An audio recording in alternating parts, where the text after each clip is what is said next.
Hello, folks. For I'm the one, the only, I'm Hobo Tom, and let's see if I can get everything I need up and running. Let's see here.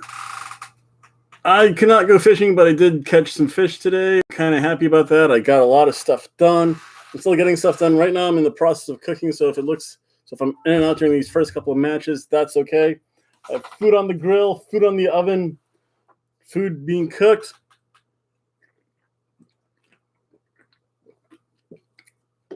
There we go. I don't care about Impact Plus 24/7. No one cares.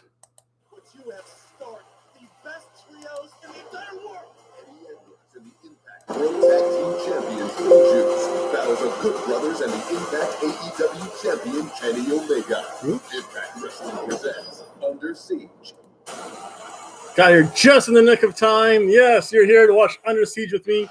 And because this is Impact Wrestling, we are under siege. If I leave it there, I can leave it small so I can figure out what happens. I have it on my other computer as well so I can see the action. Ladies and gentlemen, this is your Under Siege opening contest. It is scheduled for one fall. Introducing first from Bayside, New York, the most professional. Oh, there we go. How close was I to the bottom? Oh, wow. Oh, there we go. I was pretty close. I was pretty close as far as where he was going to sit in the mid card. So that's always a good sign. So I'm going to start finish cooking. I'm going to get myself a beverage, something more potent than this. It is Impact Wrestling. I'll be back. Is what he is, and what he will always be. And walking here to Under Siege, it is no different. There's bad mood frying. Interesting that people often say that your mood is indicative of the quote-unquote spirits around you. Coming into this match here tonight, there's some people that have whispered that bad mood Brian is also bad luck Brian. Some of his actions might be coming back to him. Well, when the death card gets laid on your chest, I think you're kind of marked there. So bad luck might be to say the least.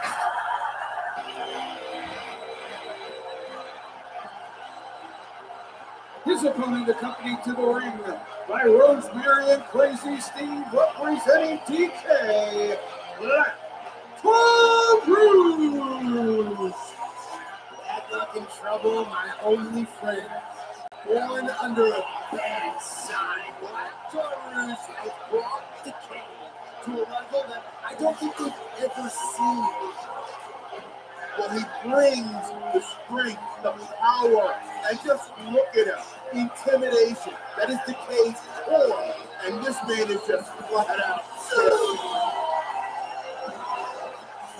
We expect an intense, hard-hitting contest here to kick off Under Siege. Thank everyone for joining us. Nothing is lost on D'Lo and myself. So we understand those of us here on the Impact Plus app. Upon something special. So thanks for being here with us, and we expect to see some special things here tonight, including two big matches. D'Lo 6-way to determine #1 contendership for Kenny Omega's title. Speaking of which, Kenny Omega's in a big 6-man tag match tonight. Yeah, both matches are huge. We're gonna, like you said, see the 6-man that is going to determine the representative of Impact to go after the title, and to have the world's champion here tonight on Under Siege. That's the thing we all want to have. The music fades, the lights normalize, and there's only one thing left. It's the wrestling. Brian Myers steps through. He's prepared to do just that. Here we go. Smartly, Brian Myers circle around. Goes right in onto Roots. The power, the strength on full display right off the bat. Big collar and elbow tie up there. Myers cannot match. Classic wrestling. This is wrestling. Oh, so he's complaining about a hair pull now. So now, if Myers can't match strength, can Myers out-wrestle Black Taurus? Maybe he's not out-wrestle. Maybe he has to outwit. He has to go next level thinking. A different strategy, different dive around. Don't go straight head forward. Oh, I said next level and thinking. Now does Myers, does he get caught up in what Rosemary and Crazy Steve have been doing? I know I would. I mean, that's very distracting to have Rosemary and Crazy Steve standing out there while you're looking at a dude with horns. It's very distracting. That strong standing side headlock by Black Taurus. Myers positions his body well, alleviates the pressure, went for the big tackle. Tarus rolled over, went for the clothesline, did Myers. Tarus has Myers caught up here. Oh, wow, that's strong after that. Cover. Two, I asked the question, did Myers a better wrestler? Right now? I don't know. Tarus is showing you everything right now. This is why Brian Myers is taking this time out. He's backing up because I think Tarus caught him off guard with that strength and power. Right now, Black Tarus 2-0 if you're kind of scoring. Strength position in the beginning of the collar and elbow tie, then the out wrestle, but just like that, Myers shoots the waist, comes back to the head, and now controls the arm. Nicely done. This is what Brian Myers has got to do. He's got to go out there and he's got to control Tarus, and it's been difficult so far, especially with Tarus showing athleticism like that. I'm liking what I'm seeing here out of both fighters. Tarus smartly in for a cover, went for the near leg, and Myers will not go down like that. No, and now he's calling timeout. He's reading a little bit, rethinking that game plan because everything he had, everything he planned all week, it ain't working. So here we go. It's about making adjustments. He just punched Crazy Steve. Maybe it's the adjustment that Myers needed to make.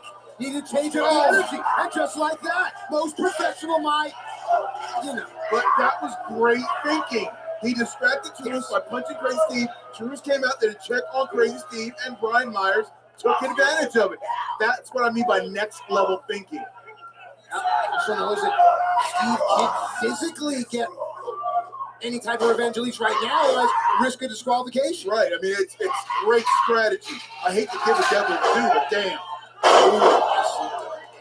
Outer suplex, leg cover just a two. Let me get someone else here. How's the action going, folks? Myers gathering his thoughts. That'd be the first and last thought he'd have. That's why I don't want. When you look at Brian Myers as an athlete, purely as an athlete. Let's check out some wrestling. He does. He's got size, strength. He can hit for power for average. There you go. Some good wrestling going on. Man's wrestler. It's just his attitude is always the problem. Where did my cat go?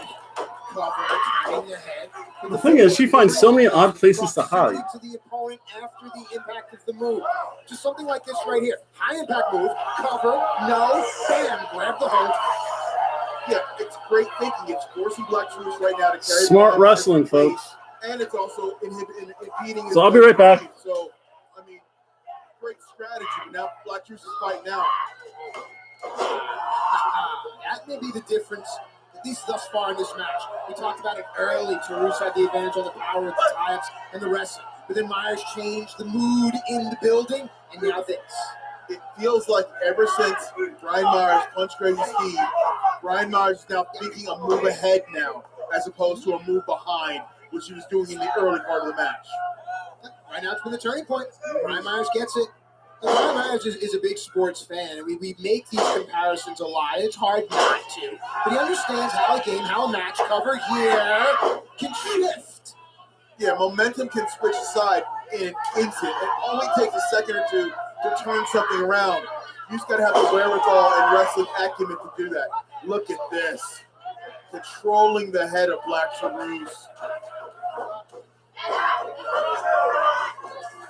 And Brian Myers is definitely showing me something here. He changed the way this match was, and now he's controlling every aspect of it. Now, D'Lo, I'd imagine that most wrestlers in this position would want the match to go at this pace. But when you think about the six-man match later on tonight, as well as the six-way match for the number one contendership, I think that those matches are going to be far more fast-paced. They'll be a little more elevated, except when guys like Moose get in there, and then Moose will just slow it down. Or, for example, the six-man tag, when the big LG gets in there, those heavy hitters want to slow the pace down, where the smaller guys want to up that tempo. What do you prefer, the faster pace, or the younger you prefers the faster pace, older you prefers the grind? Well, I've never been the stealthest of individuals, so I've always liked the slow, methodical pace. Listen, it makes for a long and prosperous career. A lot of people talk about the salaries of athletes and actors and everyone in the world. But a lot of professional wrestlers will tell you, you earn every single cent. Yeah, there's no nights off in professional wrestling. Not one single night off. Especially when you get hit with a concrete forearm like that one. Myers aggressively getting Black Taurus up. Myers has something in mind. Oh! Nicely done. Once again, you can literally feel the ring shift momentum the other way now into Black Taurus' favor. Now to everyone get up to their toes first. Look at this. Black Taurus up to the top, coming over that twisting cross body. Man, how can a man that big be so agile? Black Taurus trying to collect itself. It's funny how you call it itself. Oh, really short.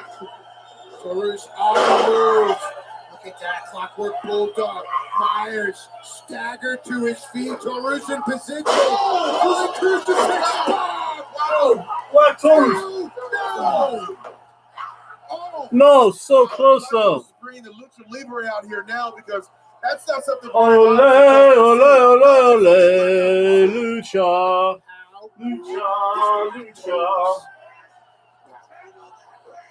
And now you hear Crazy Steve and Rosemary shouting on words of encouragement. D'Lo, I firmly believe that the match that kicks off a night determines the entire night. Whoa, we're in for a good one. Oh, whoa, whoa, whoa. Black Taurus is... Oh, big shoulder breaker. I didn't know where it was going. No leg hook, and I think he picked up on something. It looked like Taurus was trying to swing Myers' body over for a backbreaker, but didn't realize actually how big and thick Myers truly is. But credit to Taurus, he still turned it into an offensive maneuver. Yeah, he was caught between two minds there and just went for the best option. Myers gives up the back. He's here before. Taurus bit. Yeah, that's plan 101 from Brian Myers. He knows that perfectly. Flatliner drives it. Myers over. Leg hook. Ref down. And Black Taurus is showing some intestinal fortitude, not allowing Brian Myers to capitalize on these high-impact maneuvers. See the look in Myers' eyes there? Is it about, again, that luck? Was it about what Rosemary's been doing? I'm flashing that card, hearing those whispers. I'm thinking it's a little bit of, I just hit Black Taurus with a hell of a move and he kicked out. Like, no problem. What do I got to do? Ooh, apparently that's not it. Hard slugging shot by Black Taurus. Ooh. And now this is a dangerous area here. Yeah. You know, both men 3 or 4 feet up in the air, and you only go up there. Black Taurus seemed a little dazed there for a second. And Myers knows he doesn't want to get hung up there, and he kind of baited again. Taurus. This is Manchur's beast, and guess who's gonna win?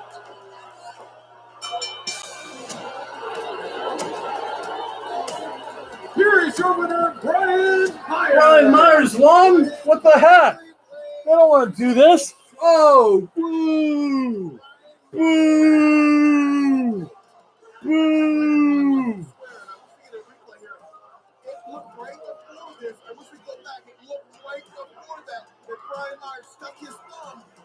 Boo! Boo! Oh, Brian Myers won.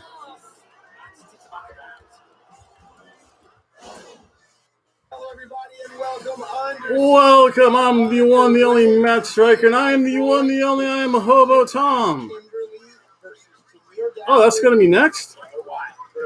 Oh, I was close. See here. I have to put a big X, although I was going to sleep through this match anyway. That's okay. Instead, I was clicking through that match, so everything's good. Crazy Steve kind of chases him off. I'm going to be sitting back, I'm going to be chilling, I'm going to be watching it on that screen because I have my Bullet Club shirt because it's 2 members of Bullet. Oh, I got to get that right. See. Bullet Club. The X Division. Yes. Oh, El Phantasmo. The world-renowned El Phantasmo. And in a 6th place, number 1 contenders match for the Impact World title, Chris Sabin versus Trey Miguel versus Matt Cardona versus Sammy Callahan versus Chris Bay versus Moose. Then one that has had a lot of chatter surrounding it. Eddie Edwards will stand side by side with the Impact World Tag Team Champions. Finishers. Oh, wow. That's the main event? Battle with the Good Brothers. That's going to be good. All Elite Wrestling. Oh, no. Impact Bullet Club. Four. 4. Let's keep this night rolling. Look. Let's go back to the ring. Trust me, I see. The following tag team contest is set for one fall. Introducing team number 1, Kimberly and Susan. Oh, what do you make of this? Susan's always upset at somebody somewhere, and she always wants to tell everybody all about it. Now, not to be an obvious play on words, but I think there's havoc in the Deonna Purrazzo camp. I don't mean having the wrestle. She's challenging Deonna Purrazzo for the Knockouts title. But there is chaos amidst Kimber, Susan, and Knockouts champion Deonna Purrazzo. I actually feel it. This night's about feeling. What I feel right now is, as soon as Taylor Wilde and Neil Gash will get out here, this whole situation is going to change in a bit. Things changing here. They'll change again in June against all odds. And of course, Slammiversary 717. Is he lucky? 717. That sounds like a terrible number, folks. Look at this delicious meal. Oh, what Paul went up? From Melbourne, Australia. Do you like thick or thicker?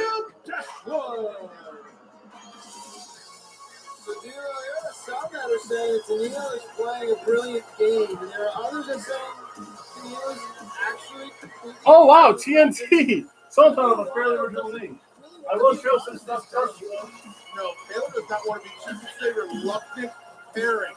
I can tell you, Taylor does not want to be friends with this woman. She doesn't want to tag with her, but here we are on the scene, and they have their tagging together.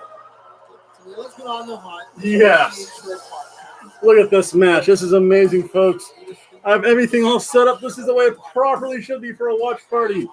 Let's watch Neil Dashwood come to ringside, former Emma. Concept like, hey, let me invite people there. They can talk about me. I think it's awesome. I should have thought of that 20 years ago. Thick and thicker.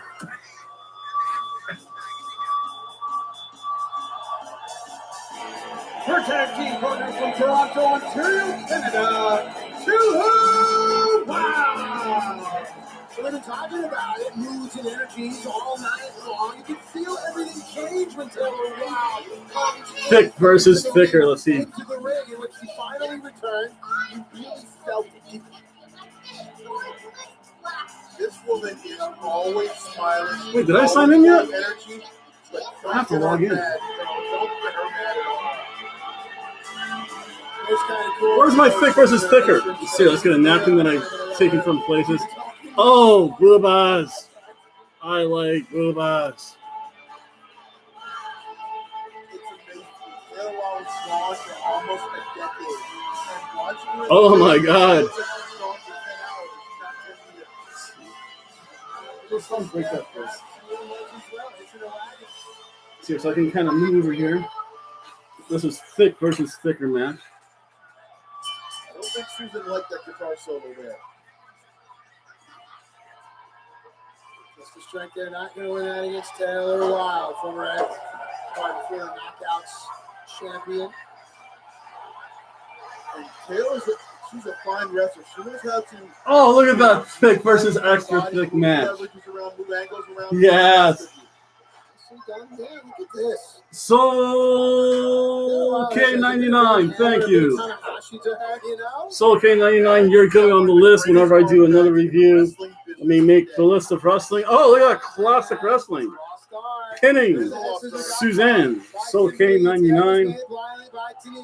Tennille is legal. Look at this. Tennille and Taylor. Soul K99, you've made the Hobo list. That's surprising to see how they're working together. Oh, wow. Oh, wow. Monzi, you did exactly what I said, so therefore you're going on the list too, Monzi. But it looks like they are on the same page. Except for you said like fancier. So right now, I have my nice, very fancy dinner. I have an elegant dinner for a change. Sit-down dinner. Some pasta, some pepper, bourbon beef, of course some mozzarella sticks because I do need a little stuff, and a nice Alfredo sauce topped with Parmesan cheese and some tomatoes for color. Good stuff. Let's see here. Impact Pretty cool. I can watch wrestling. I can have my dinner. Be civilized. You know what? There's 2 people here. You know what that means? 6 seconds of pro wrestling. Very smart. Where are you? Caleb with a K is treading lightly there. There we go. We just saw some pro wrestling. Let me get Moonsy's name correctly whenever I do. There we go. Moonsy, you're all set up whenever I do a review again. Tennille Dasher now going up high. Tennille is rocked. Her hands are down. Dasher down. Ref in place. Cover just a 2. What? Oh, okay, man. Yeah, I thought we had a flash knockout there, but Tennille was definitely not out. But I thought there could have been, that possibility of being over. If it's groggy still, Susan should maintain control. But then I don't want to speak for the wrestlers in the ring. I've been in there. Sometimes you just don't know what. I want to see Susie's top come off. But you got to keep. Oh, look at this amazing beverage I have. Floundering around the ring. You don't rush it too quickly, but definitely go after the kill. Susan was correct to have pause there. And just like that, Tennille took advantage. And tags it Taylor out. And everything begins See how to this change bourbon here. pepper steak is. And Taylor up the tempo. Nice little chunk here of some bourbon pepper steak. Oh! Yeah, I thought Taylor hits the ropes. Nice fisherman's. Look at the paint on Susan's face. And I think Kimberly knew right there Susan was in trouble. That's why she came in with a save. Oh, yeah, I'm right. Oh, man. Oh, Taylor got rocked. So everything tastes together. Now Susan putting Taylor Wilde up on that second rope and climbing up. Suplex by Taylor Wilde. Oh, a bridging suplex. Princess Kimberly. Whoa, Princess Kimberly got some cellulite on her, man. Her partner. She got chunky. It's a weird thing. I like that, It's going to though. be about karma and all that weird spooky stuff, I feel. And everybody's just out of control here. Susan's being aggressive, going back for what looks like a vertical suplex off the second rope. Mm-hmm. Got her. Taylor missed that. But Taylor smartly. Smart. Yep. Smart. No. Good. Oh, no. Good. Killing Dashwood. Remember, who do I have in this match? Does Susan think she won? 3 people. That means some more wrestling, folks. Herself. Off of the momentum of the superplex, she knew enough to roll to the perimeter of the ring. And Susan made the mistake of trying to cover the other way. And put her, I don't know if it was inadvertently or intentionally, put her feet up on the ropes. Small Jeez. Small package. Nice. I'm not imagining that. Kimberly got a big ass on her. You see the girls are still locked up there. That's what When did Kimberly's ass grow? Way to finish a match. Yeah, it's That's a a tight cool. move once you get locked in there. And you lock your ankles like that. Oh, man. Kaylin just launched a Bruno Molly into Susan's head. Beautifully done. And that was it. Susan got beat with a shoe. Here are your winners, Tennille Dashwood and Taylor Wilde. What the hell just happened? Right there, Tennille's trying to take all the thunder. Oh, whoa. Susan got kicked in the head with a shoe. Bridging German suplex. Wow. If this is what to come for the rest of the night, I am glad you and I are sitting here calling this action. There's so much more to come, ladies and gentlemen. Oh, sure. Go ahead.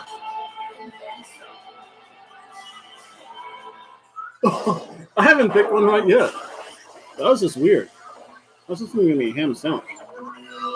This is becoming a very odd show for some reason.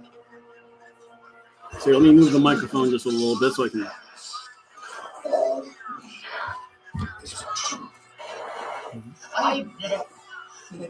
Sammy Callahan's cutting a promo for tonight's match. Good for you, Sammy Callahan. There are 3 people. 3 people came back. Eventually, when we get to wrestling, I'll show more wrestling.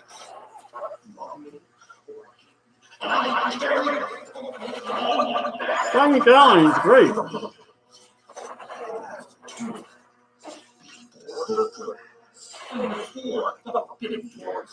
The Good Brothers in the Forbidden Door.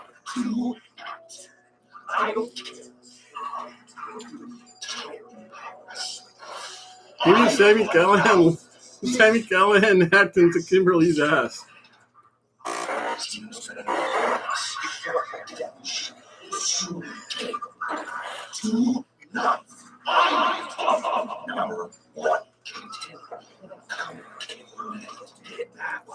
Yeah, Princess Kimberly's ass got big. Not necessarily in a good way either.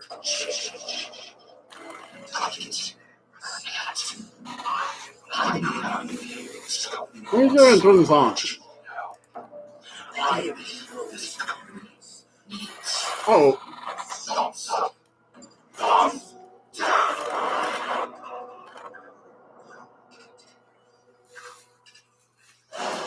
Alright, now it is time for the #1 contender for the tag team titles. Will be Ace Austin and Madman Fulton? Will it be the Thunder Triple XL?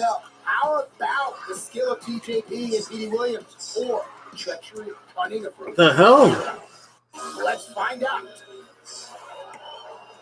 I have to add matches? This is like going to last all night long. The following contest is set for one fall. The winners will become the #1 contenders for the Impact World Tag Team Championship. Introducing team #1, Madman Fulton, and Inevitable Ace Austin. This has clusterfuck written all over it, Ace though. Austin had a cup of coffee with the X Division title recently, and a lot of people say that Ace just wasn't focused on that title. Actually focused on the tag titles, and if so, with Madman Fulton by his side, Ace Austin and Madman Fulton are going to be the most dangerous team in Impact Wrestling. If they could capture the Impact World Tag Team title, my goodness, Madman Fulton were almost defending by himself. And now you had Ace Austin, like this team can hold the title for as long as they want. That's coming up this celebration July 17th. Madman Fulton will be tag team champions. This team from all around the globe will be challenging. I don't know. It's like the fantasy book. It is awesome the fantasy book. This is what's going on right now. It's like a full reset in the company. Team #2, AC Romero and RD, Triple XL. We've all heard the saying, opportunity knocks. Easily. Why is there a door that can sustain the meaty fist pounding upon it? No, when you say opportunity knocks, that is Larry D punching the damn door down with that big meat hook right there. Triple XL, man, this is what I want. I'm going to say, man, biggest opportunity in here in Impact Wrestling. Don't worry, I will come back to this. Now it's about capitalizing on this opportunity. I know these guys are training hard. I mean, Larry D is down to 50 pounds or so, and he looks great. Casey's down about 100 pounds, and he looks great. They want this desperately. Oh, it's got to eat.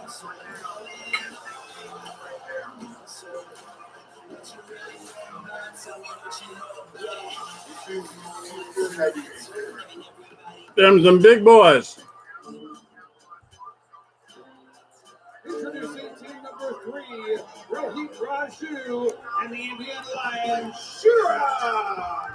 To defeat super heavyweights, you need brawn and brains. Ladies and gentlemen, I give you Rohit Raju and Shira.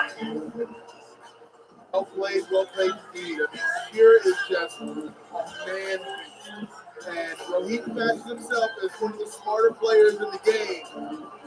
You know, this is becoming very Triple A-ish for some reason. This match right now. You're going to need it. Do some of the very best.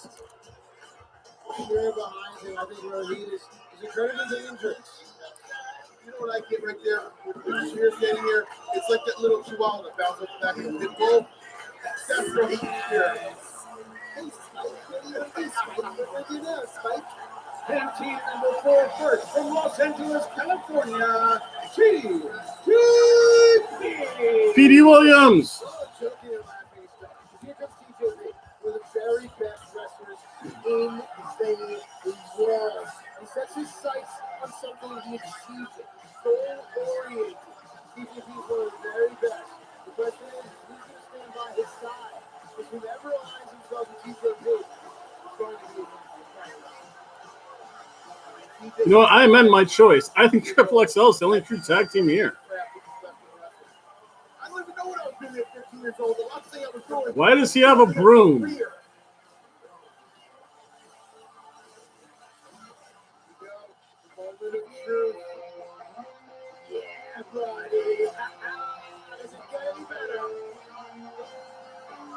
his tag team partner from Windsor, Ontario, Canada. Boo! Whoa, I can't. Canadian Destroyer, Petey Williams. No, he's from Canada. Don't sing anything about him. Boo! I disdain for Canada.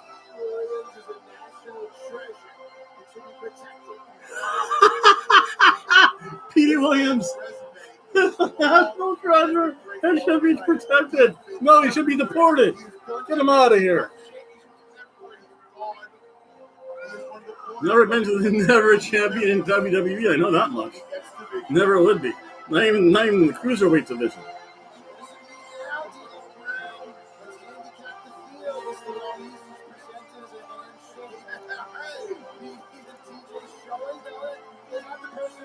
You know what? I do want to know something. I wonder,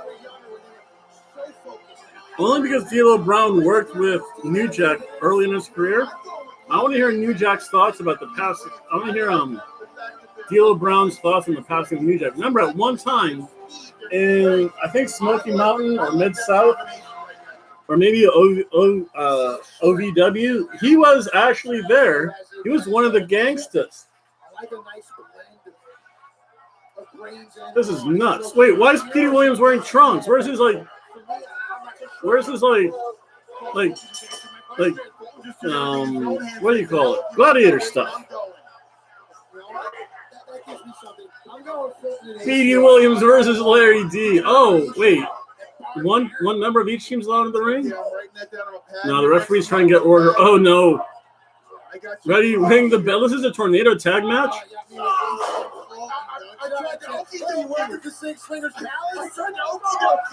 Hernandez is a bouncer. I know you Hernandez is a friendly. Save it, pal. Oh, wow. Over here, AC. AC is always impressive how fast he can move his body around. Generally shots underneath. Anything to create space. Foot is locked. See, and this is what you call. Oh, no, they just started this schmoz. It's a normal match. Heavy hands on that. For a second, I thought it was going to be like a AAA inspired. Oh, the assist. Ouch, that hurt. Maybe the most cerebral, most arrogant of all the fighters in the ring right now. Yes. You go to YouTube. It is free, John. I know that's weird. And when you just so everyone knows, when you open hands, if you go to YouTube, John, that actually is free. I can show pieces of it. I can't show the whole thing because that's a copyright song. But yeah, New Jack passed away. That was, I can't say it was unexpected, only because of the lifestyle that he lived. I mean, if you watch Dark Side of the Ring, he talked about Mustafa smoking pencil shavings. I have no idea what that does to you. But if you ever hear him getting coked up, like he really admitted about getting coked up before matches. Unfortunately, that's just that time. No, John, there is over at YouTube. There's also Crack Stream, I think.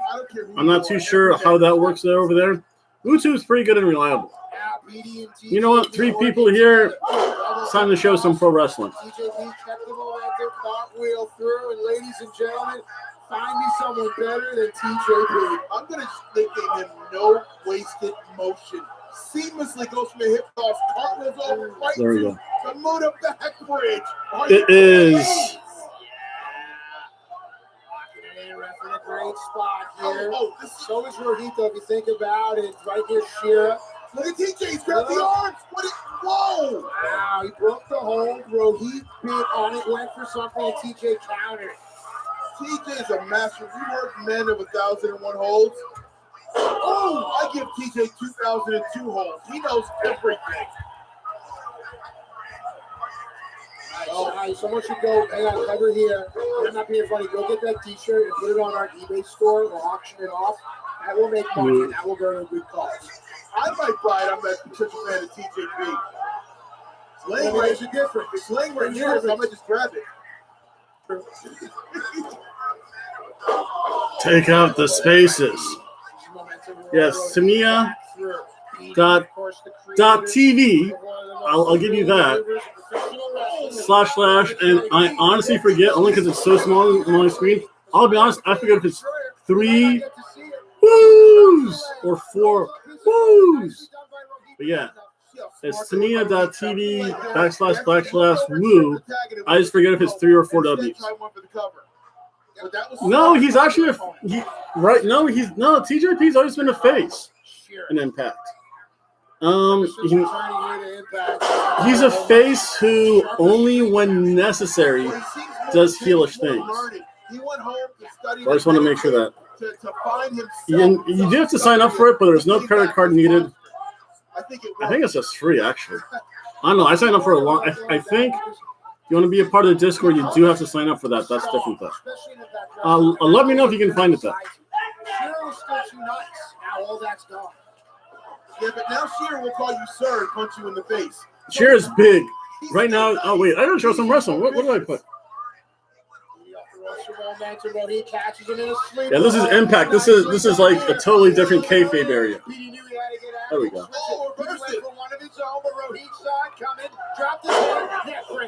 That sweet neck breaker is vicious. It turns your equilibrium off because you're twisting, and then you're falling on your neck. That's a tough move. I spelled it wrong. I put the. Let's see. And Atomic drop there, and he is in trouble because TJ's flying all around. It is a different level when TJP gets in the ring. No, that's my fault, John. I'm sorry about that. You know what? For that, let's watch some wrestling. Rakes him across his opponent, scraping and scratching, and then on the move, and Sheer has seen it one too many times. Yeah, TJ's going for the blue. So yeah, I'm sorry. It was my fault. I tried to type it too fast. Yell at me, but hate me. But subscribe to it. It's pretty cool. But no. Well, the thing is with MLW, that's a whole different league. That's a whole different league. So there's not necessarily any rhyme or reason. I think. Remember, they did that a little bit with Lucha Underground. You know, and I said it earlier. It sounds like a giant reset in the company. Everyone's buying because of. I mean, they did that with Lucha Underground a little bit. Everyone wants to get a shot at gold. No, that's my fault. I'm sorry. And YouTube won't let me put in addresses like that either. So that's my fault. My bad. Everything else, I do forget if it's 3 or 4 W's. Like when you start putting that many of the same letter or number. I think I did hear rumblings about that. Listening to Jim Cornette. I wonder if it's going to be like the Lucha Underground that I'm used to from the El Rey Network, though, where it was just absolutely goofy stuff. Dario Cueto at the end of the last episode. That's Lucha Underground. My goodness, this man is just impressive. Look at him. Hard within. The one thing no one else in this match has. The one thing no one else in this company has. The one thing no one else in this sport has. That foot braces. Damn right. And he's a brick wall. He's a machine. He just keeps going. Look at him. I have to cut MLW. Right now. One Wednesday night. The thing is, a lot of chatter crosstalk the ring. Last Wednesday, I was stuck between a rock and a hard place. Do I want to watch wrestling or do I want to go grocery shopping? Oh, I forget who Matanza. He might be able to. I know he would be able to show up with Mil Muertes. Prince Puma can't be there because that's Ricochet. King Cuerno is Santos Escobar. Can't show up with Johnny Mundo. Can't tie Valkyrie. It'll be interesting. I wonder how many of the originals will actually be able to go over there. So a couple of them did go over to Remember, a few of them did go over to WWE. It is time for somebody to make a move. Somebody's got to make a move and step their team up because this match is going on and on and on. The longer it goes, that's good. Mil Muertes, the man of 1,000 deaths. No, I wonder if, and I'll have to check it out. I wonder if Katrina's with him, because Katrina used to be his like handler. Long matches.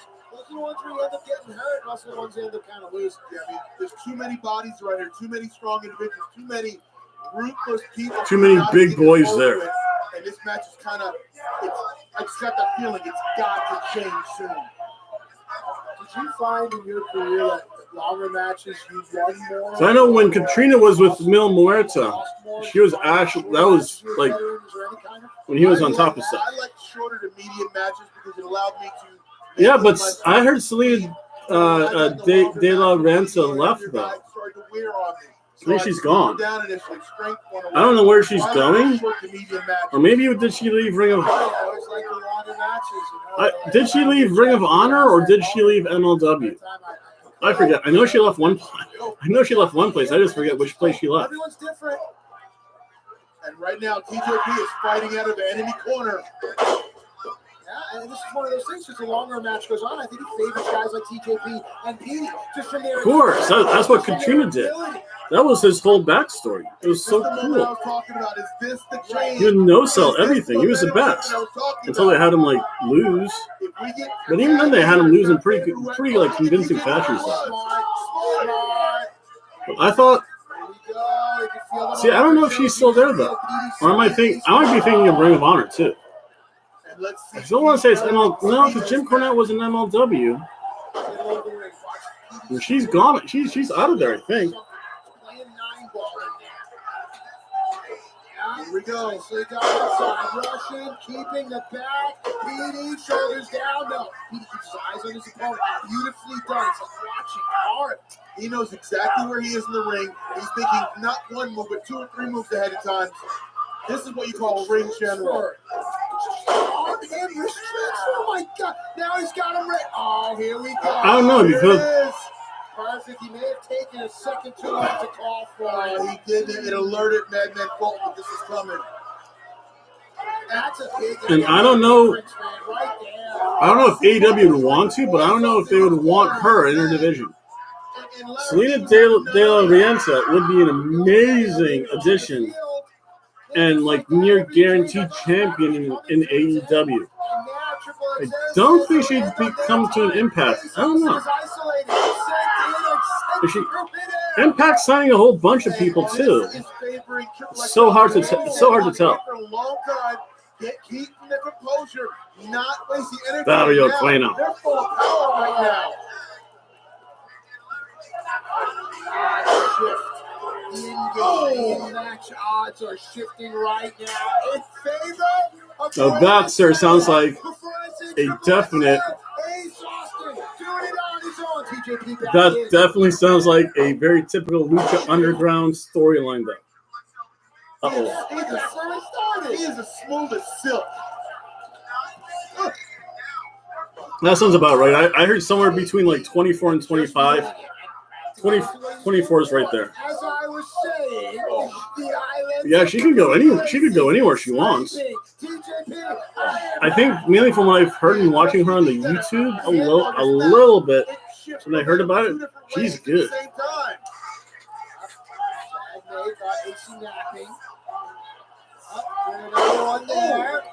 How smart he can be. I think he's crafty. I think where he tagged himself in.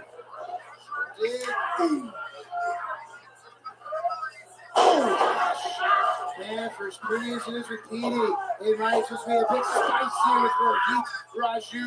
Now, depends upon your power. Look at Rohit. He's being she can go. He's commanding Share around. Call, come here, I need you. We talked about it when they made their way to the ring. The match now is their time. It's also what they say about a drop kick neutralizes the power of the Four people. I'll be right back, but yeah, she can go.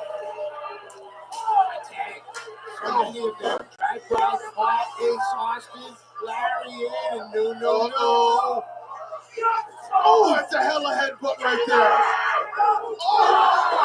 Oh, I just had to shove that. That was like the near compact. That was funny. The squish.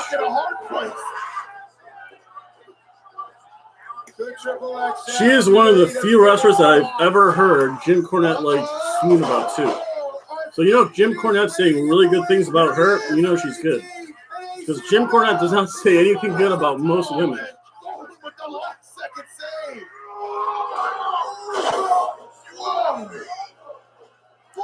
Well, I believe it, though. Inside out. Fulton with a head of steam. Fulton just took the right hand from Larry D. Walked right through. I think NXT's women's pretty stacked, so she's not going to NXT. AEW would be a good choice. Maybe Impact. It's over. A win. Here are your winners, Batman Fulton and Ace. Oh, wow. Austin. Oh, wow, we're not even halfway through the night, and there's so much to be excited for. Add a busted up Batman Fulton and Ace Austin to the list. Look at this, an elevated snapshot of Batman Fulton. Get the 1, 2, 3. We have new #1 contenders for the Impact World Tag Team titles. Being champion around here means a lot. It'll change. Fire and Flava, tonight you have your rematch against Jordan Grace and Rachel Ellering for the Knockouts Tag Team titles. What? Oh, that's what you need to add. Out there? Obviously, the babies are coming back home to where they belong, dear. You know, we finally are prepared and ready because, again, we're going to say they caught us slipping, but we ready tonight. Ain't that right, Tosh? And we already beat you several times, so we already know you're the weak link. Like we said before, the only reason why you won is because you have Rachel by your side.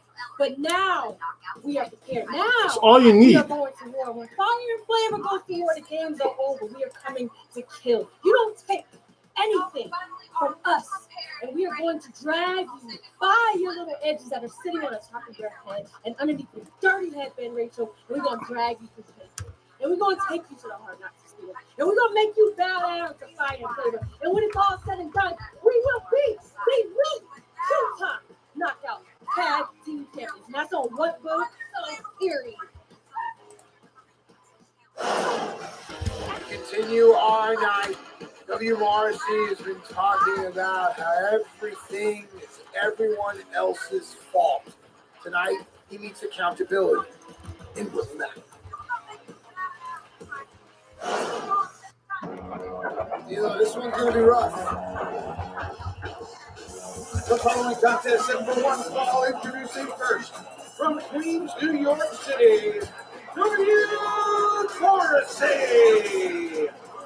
For everything that this athlete has been through publicly, he still stands here, willing to fight. But I'm not concerned just fighting the right people because he's blaming everything else. I don't know. That he made.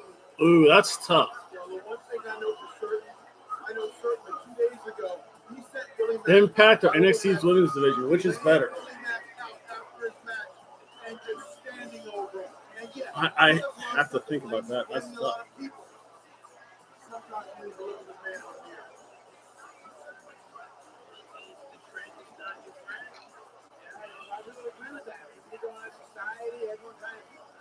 I'll say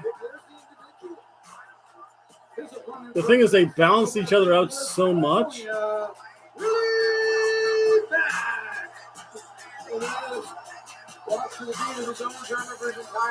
I don't know.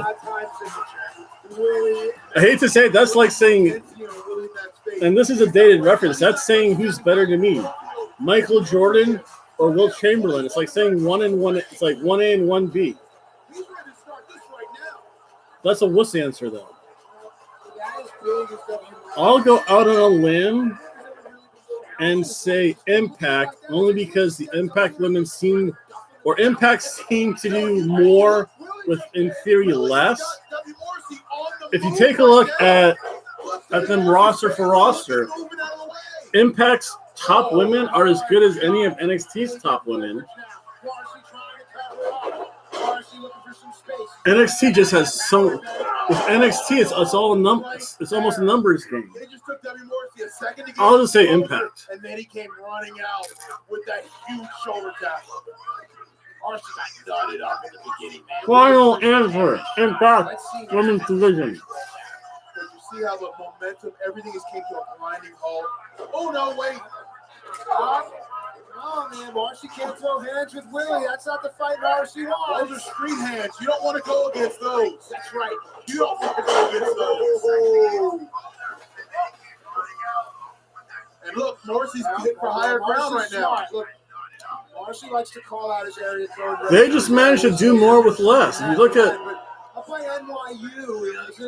I mean, you have Kimberly's, Quite a few people. Sue Young, Rosemary, Jordan Grace, Of Willie Mack.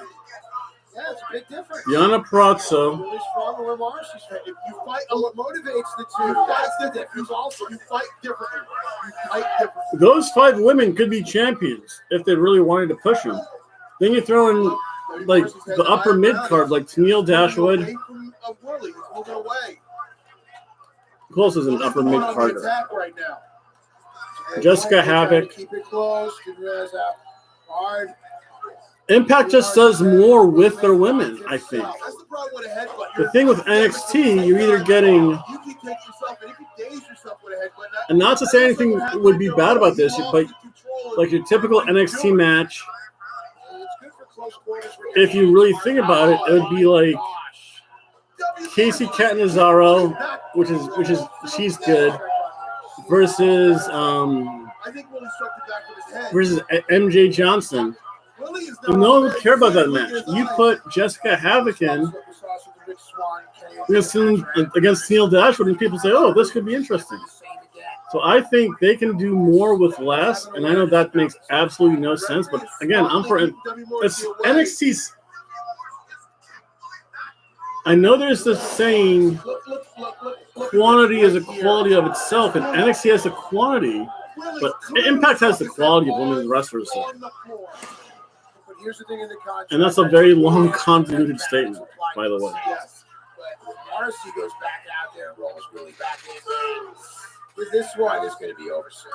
Yeah, and now W. Morrissey is focusing right on Willie's head there. Look up to the temple. Look at the position. And now up top. That's Ouch. Breaking the count so you can do more. Ew, when you throw a punch like 1 to that, 3. Temple, We're back to 4. I've thrown a bunch of punches like that with cool intent in mind. That was wicked. The only thing is you don't know who any of them are. That's the thing. Still, to me, it's really could have answered that now. Now, with all the damage being inflicted, I mean, you hear about them. adrenaline does a I know. thing. It can wake you up, actually. But I have no idea who Ginny is. I've heard of Isla Dawn as like some like was supposed to be some like witch woman. Ever created. I wish I could bottle it and sell it. Kylie Ray's Nothing on me. not Kylie Ray's there, No, I think but she has the same name as Kylie Ray over here in Impact before she quit. Willie can't come out. Remember, this match started with Willie. It's the thing with NXT UK. It's just and don't get me wrong, they're good. They're just no-name people. And you're like, I have no idea who they are. I will go Willie throwing hands with anybody, anywhere, any day. Oh, against the steel guardrail. They're more to protect the tech crew and the camera than anything else. Yeah, when you lay your opponent across these right here, and That you hurts. put forms across the back, you got nowhere to go. Steel doesn't move. The only thing that moves is your flesh. And it might be a European. It might be a European thing. I just don't know who any of them are. He looks like a stone cold killer. He's taking his time. He's like Because Isla Dawn just seems to look. I think the very few times I've seen Isla Dawn, she just looks like goofy witch woman. Reads tarot cards but loses. almost joy in it too.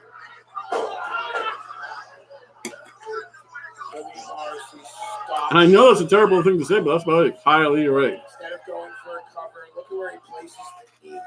In the low cranium right there where the spine meets, and that's just wicked. That's just meant to inflict. You know, there's also Kylie Ray. C vertebrae. Here in Impact, too. Who was like goofy, who had issues, I guess. Now really trying to get a little momentum going, trying to get a bounce, trying to get that leverage, get that knee off the back of his neck there. Smart. Now, the thing is, because because Lucha Underground is coming to MLW. MLW will Sexy Star come back and wrestle. You see that hand across the face? Now you want to talk about a good women's division that no one's ever heard of? Go watch AAA. They're like the most psychotic women that really don't care about themselves or others for some reason.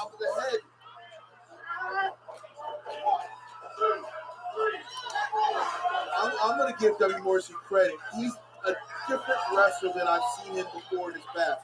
I've seen him in different incarnations. He's always had the size, he's always had the strength. He's never had this. Well, that and heaven forbid, this intensity.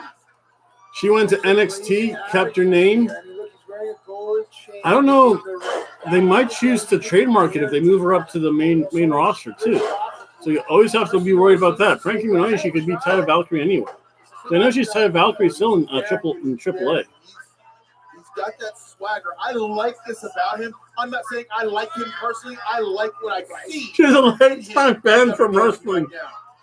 Yeah, it's a trait that you want to see in someone with a bit of a different disposition. All for the Rosemary incident. That mentality of when you're down, I'm gonna put my foot on your throat. It's a Tom Brady approach. You know, it's I'm good, but when I got you down by 3 points, I want you down by 10 points. I don't care. Really trying to Sir, no one is truly banned, especially in AAA. Is Willie Mack having shots to the gut down? No, I just use my normal internet. Yeah, but You don't need to. that measured. I mean, I'll leave it up for a couple seconds. You can see it up here. Tamiya.tv/R. Why does that say R? That one doesn't. Why not try the R maybe? Look at him, he's quivering. Oh, ref, check him. But no, she was good in Lucha Underground though. She had the great No Mas match against Mariposa. That was amazing to watch. She just would be upset with people. She just would be upset because everyone was Sexy Star. Who's the other one that's banned? Tessa Blanchard. It has fundamentally changed who this man is. She deserves it too. She went to business for herself against Rosemary. Let's look at that. Ever since Kenny Omega has come. But the other one, Tessa Blanchard. There has been a change. A fundamental change that I can't speak. There's actually been a lot, and maybe I just haven't heard things about Sexy Star besides she like tried to break Rosemary's dislocate her shoulder. But Tessa Blanchard, the things you hear about her are like awful. Willie's not there.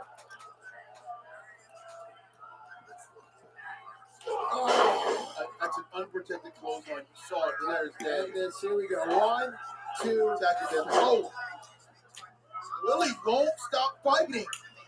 So Well, again, once I see position here.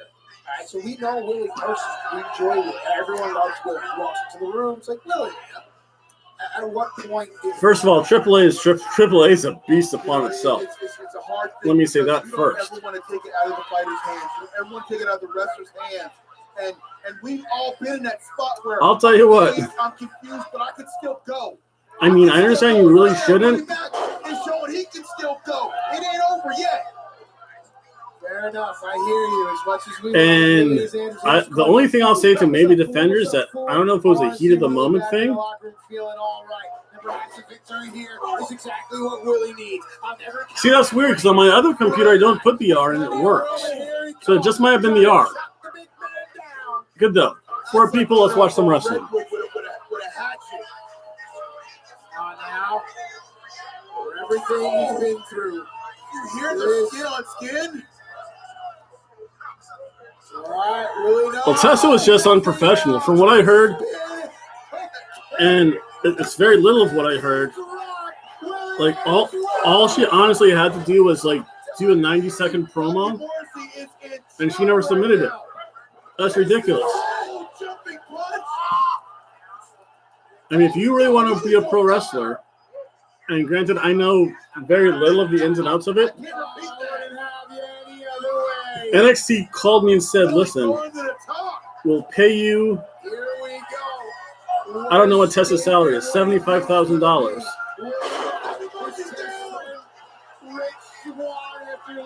We'll pay you $75,000 a year.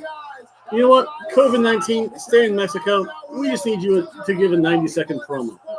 And just honestly reassure us that you'll return the title. They'll be like, I'll mail you the freaking title. I want my $75,000.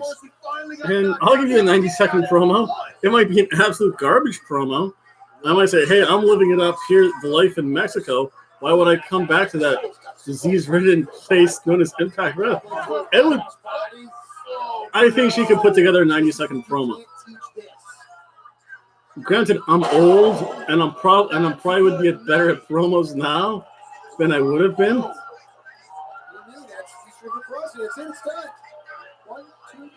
I won't I'm not necessarily defending her incident because again, that's something that shouldn't have been done. I think one of the other Japanese women like kind of shoot on like tried to shoot on her, and I think she was just pissed off in general. So I'm not going to defend it. I can see where it could happen. Someone will pick her up though, because if you watch her in Lucha Underground, she's too much of a talent to waste.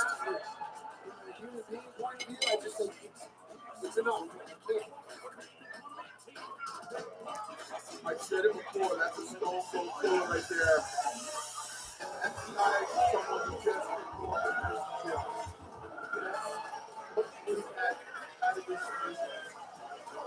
to come here and to take a spot.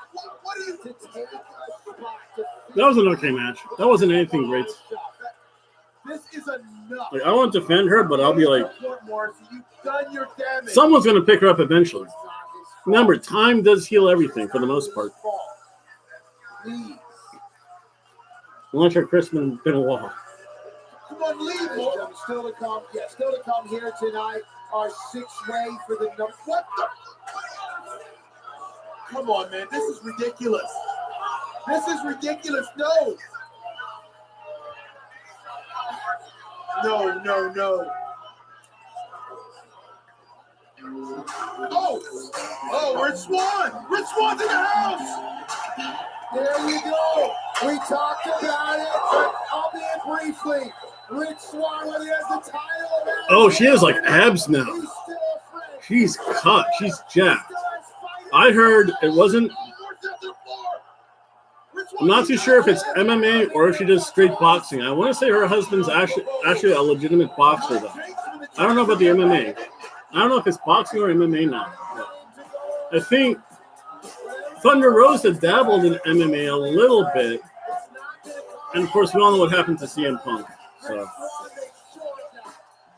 You don't blame anybody for the actions. You take the credit for what you did. Right there, WRC went over the line. And Rich Swann saw enough of it. Don't mess with my friend. I'm going to kick your tail. Good to see that out of Rich Swann. Look in the eyes of Morrison tells there is a much larger and longer story to come. What the story about Lucy Williams last time? He's there, he's ready, he needs to be. Everyone around here needs to be. We got titles, what about the more contendership? It's all about it. The momentum is with the challengers tonight. The champions are going to have to do everything to change that. Impact, knockout, tag team titles on the line here. It's a full-headed spike kick. Isolating Jordan on their side and keep Jordan the enemy territory. I'll be right back. I reload. For people when I come back, I'll show some wrestling once it shows up.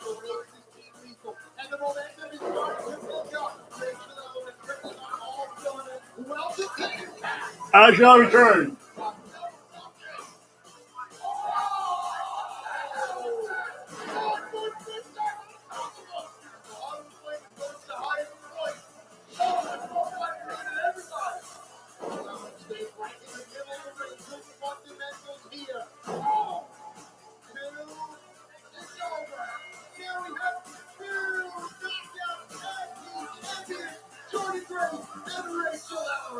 Jordan, you have attempted to catch this once before, but it seems that Rachel was the missing piece that you needed. Rachel is a star.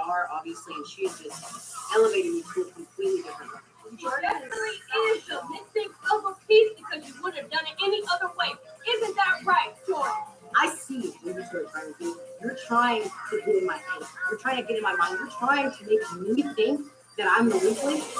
The last thing I have ever been is an understanding we get a remake. And let me tell you this. We just got some edges, got some dirty ass headbands, and take our title back. And that's what we want to hear. How to bring more energy for Saturday. So take the anger, be mad, right?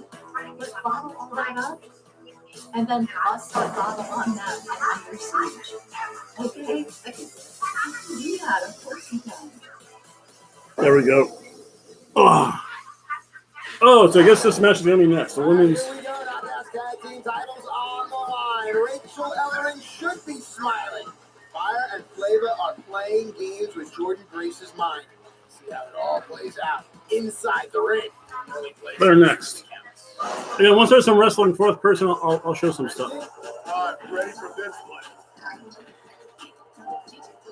Ladies and gentlemen, this is a knockout tag team title rematch scheduled for one fall. Introducing first the challengers, Kira Hogan and Tasha Steele, Fire and Flavor. Let's get past all the antics. There's a lot of dancing. Talk about the athletes Fire and Flavor are the former knockout tag team champions, but now they're playing the game from the neck up. They need to do this. Is it going to work? They have to do this. They've got to take that next level, that next elevation in their game. And the mental game of wrestling is huge.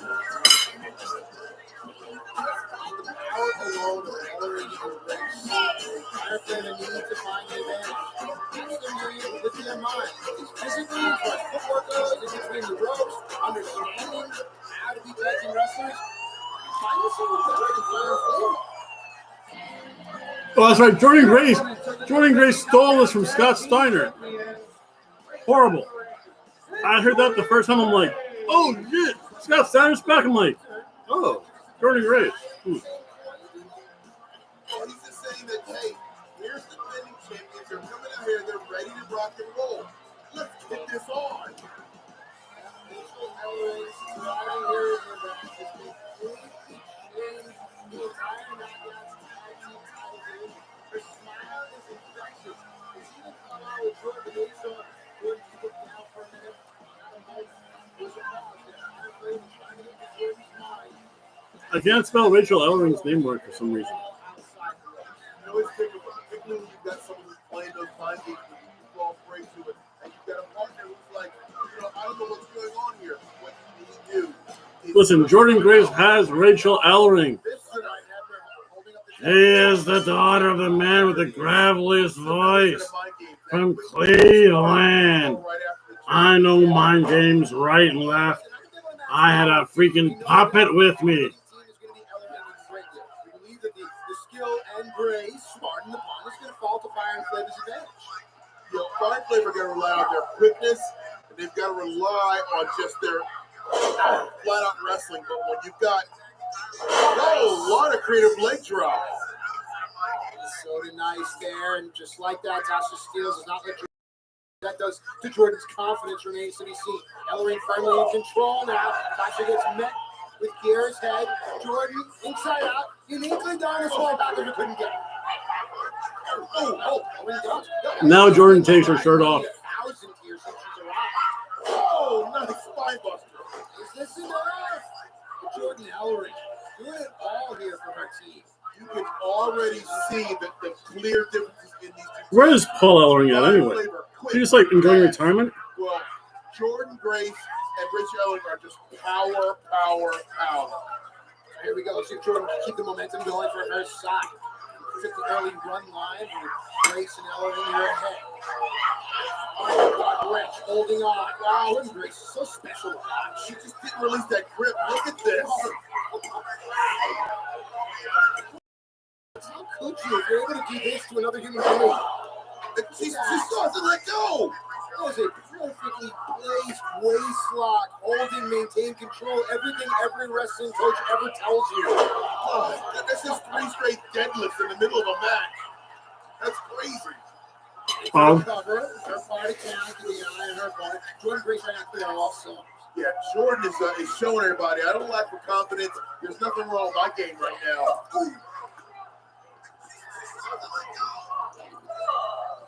See referee Brian Hefner right there in the face. He also understands the other sheer strength difference here is something the referee needs to keep in mind. Same thing in a fight. You know, a guy gets knocked. The referee has to think, hey, you can't defend yourself. Oh, the weight difference, too much.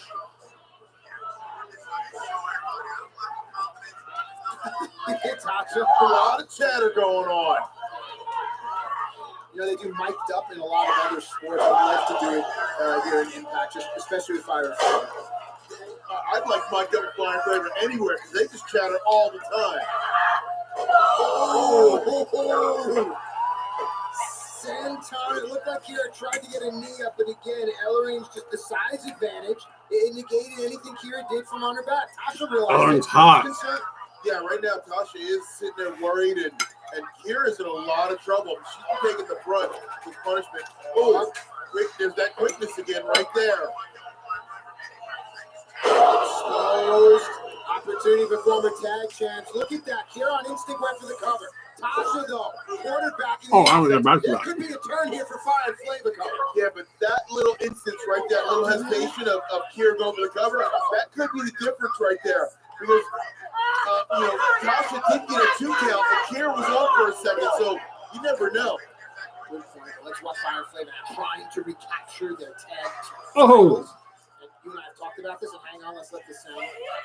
Ooh, is it better to be on the chase, or is it better to be at the top? Fire and Flame are more dangerous now. They're chasing. I don't know. See, that's the question, the main question. Because is it good to be champ? Yes. But as champ, you're always worried. Am I going to slip up? Am I going to make that mistake? As challenger, you have nothing to lose and everything to gain. It's all depending on your mindset. I like to chase. I like hunting someone down.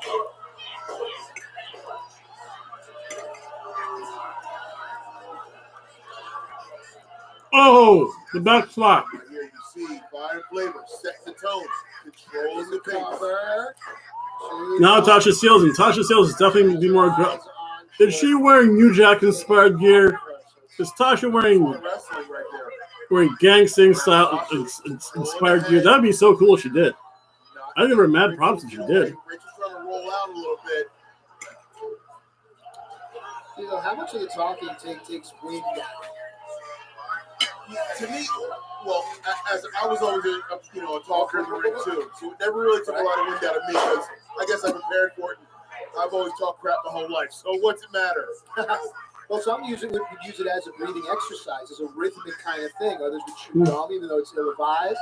Certain great Japanese wrestlers would use it in this breathing mechanism. Perhaps it's part of Fire and Flame, and if you can shut them up, you can probably negate some of that. I don't think anyone's been able to shut Fire and Flame up. No one could shut Fire. No one should shut them up either. They're too good at talking. And I wouldn't want them mic'd up anyway, because then they'll be like freaking John Cena calling spots.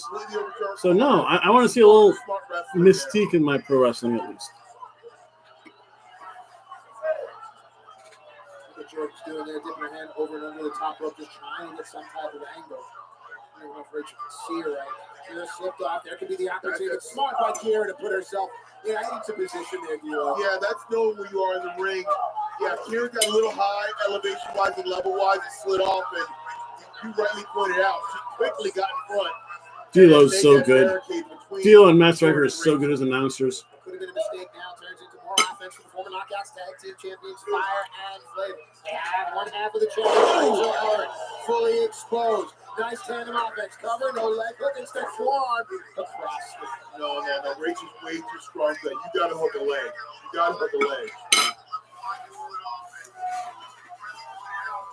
And right now you can see Tasha starting to feel herself.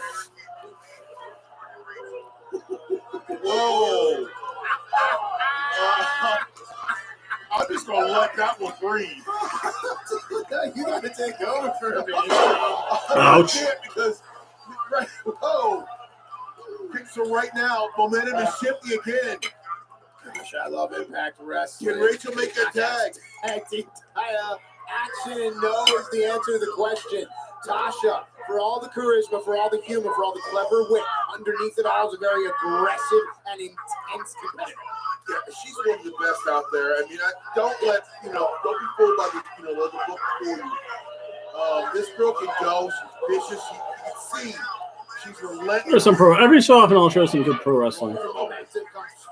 I think the thing is, if I'm nice and quiet, it means I'm actually enjoying this match, or I'm enjoying my dinner, which was really good, by the way. We've seen this. We've seen this. Definitely better than having popcorn for a wrestling match. So Rachel Ellering is right now the person getting beat on in this tag match. Oh! Here we go. Ref in position. Isn't it up? No. Rachel just reaching. So now, right now, Kira is like playing mind games not only with Rachel but with Brian Hebner. Oh no, you gotta keep her. Oh, look at this. Brian Hebner.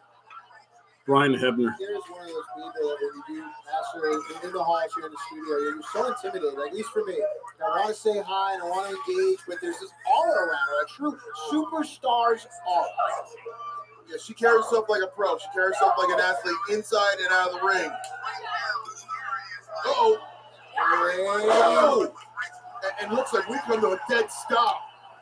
It's the opportunity that Rachel Ellering needs. Stretch. Look at that tummy on Rachel Ellering. So cute is that tummy. You can feel it. Yeah, this is the moment. This is the moment.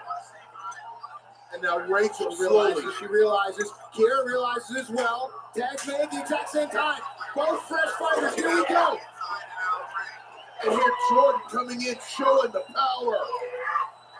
Big slam and Jordan just going.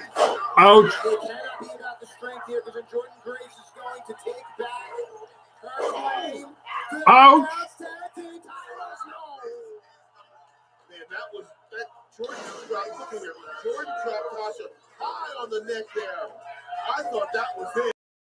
Oh, that was nasty. That looked like it would hurt. Like it legit looked like she got dropped on top of her head. Quieted all of those whispers right there. And, see the tandem offense here.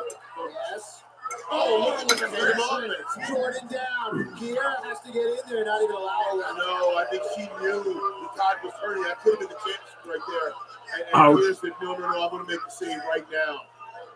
Ellering and Grace defending their knockouts tag team titles against the former champions Fire and Flavor. Tandem offense here. Jordan Grace on the move. Tasha out of the way. Taking advantage of the miscommunication. But her back is turned. And she has Jordan. Right in full. Oh!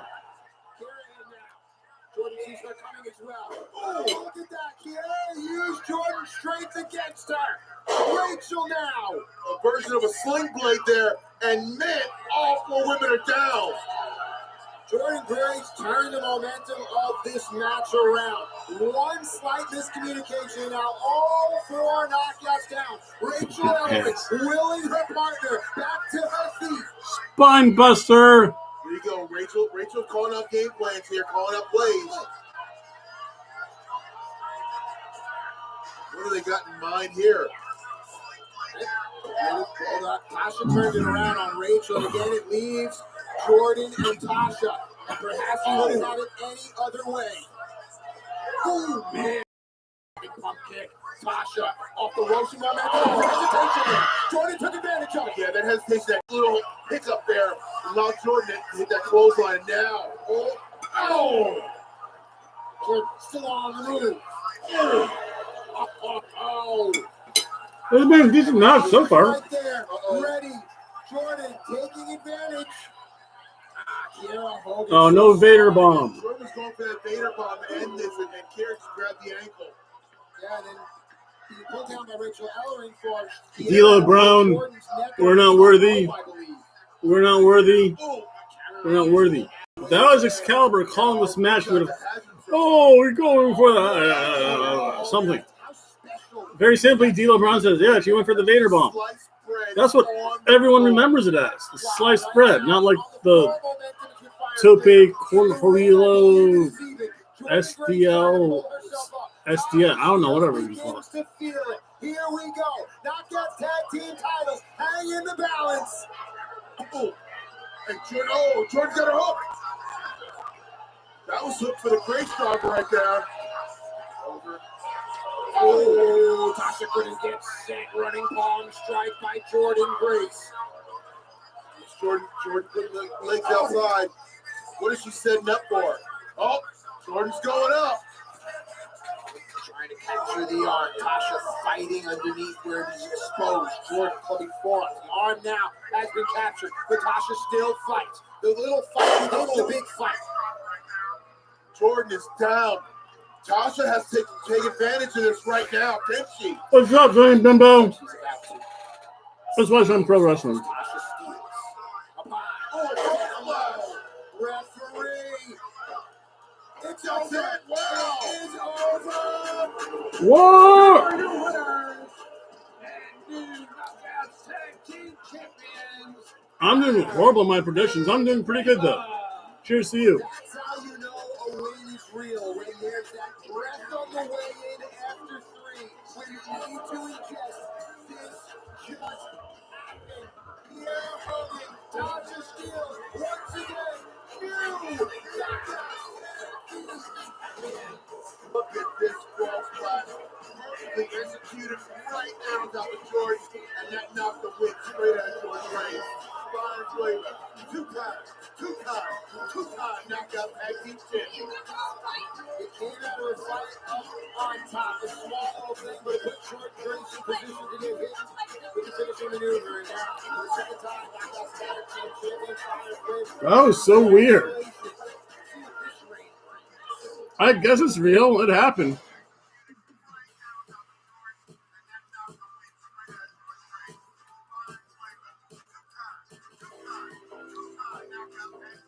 The Swingettes.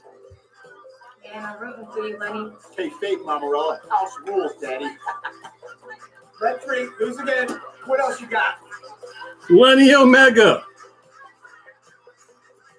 98 Pontiac Sunburn. Dino, run him $58, Daddy. Little bet's going on here. Hey, what's up, ladies? You got enough time to bet for the big main event? Oh, Big Daddy, Bigger Daddy, you two hoping to have better luck here at Swingers Palace than you did in your match earlier? Oh! Think you're some kind of tag team expert? The only reason he was a tag team champion in the first place is Simon Diamond carried your ass anyway. Simon Diamond. My goodness. 84, Daddy. You can't take a side here with my anti-discrimination laws. Yeah, this is an illegal casino. Yeah, the last time you two were here, you almost wrecked the place, ruined my masterpiece, Daddy. Come on, man. We made one little mistake and now you're going to hold it against us? Larry, you shot Bravo. Larry, you did shoot Bravo. As long as there's a ring restaurant, everything's good. All right, I'm done with this. Senor Hernandez, escort these two ham and eggers out the door. Ham and Eggers. Sideways. All right. We'll check this house. This ain't over. See you later, natural disasters. Oh! Whoa, what WWE references? Here's Alicia Edwards, a member of the Swingettes. Personally, I've been waiting for X Division title on the line. Two of the very best in the world collide. Open has another challenge. Josh Alexander, the champ. It happened. El Phantasmo!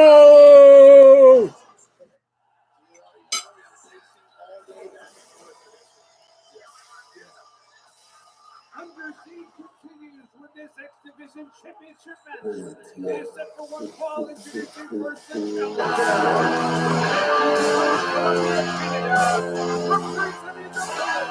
Yeah, that's sad, but kind of not unexpected, though.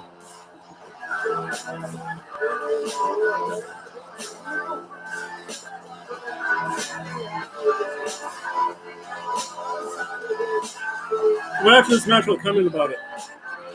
Right after this entrance, I will.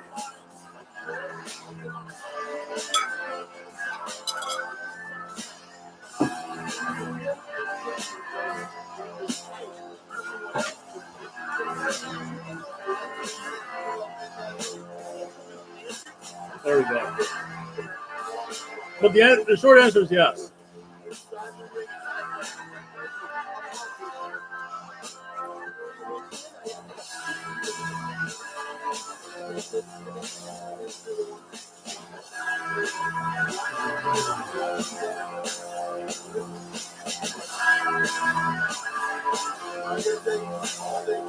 Too sweet.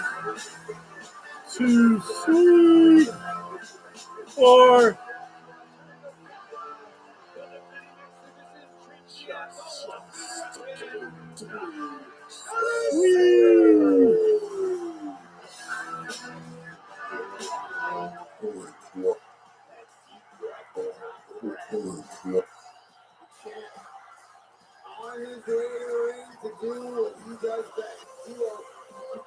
but yeah, Sonny Bimbo, just to answer your question a little bit better, and more respectfully, yes, I did hear about the passing of Tyrone. I think it was Tyrone Young. I'm mixed about it. I will say this one, I feel bad.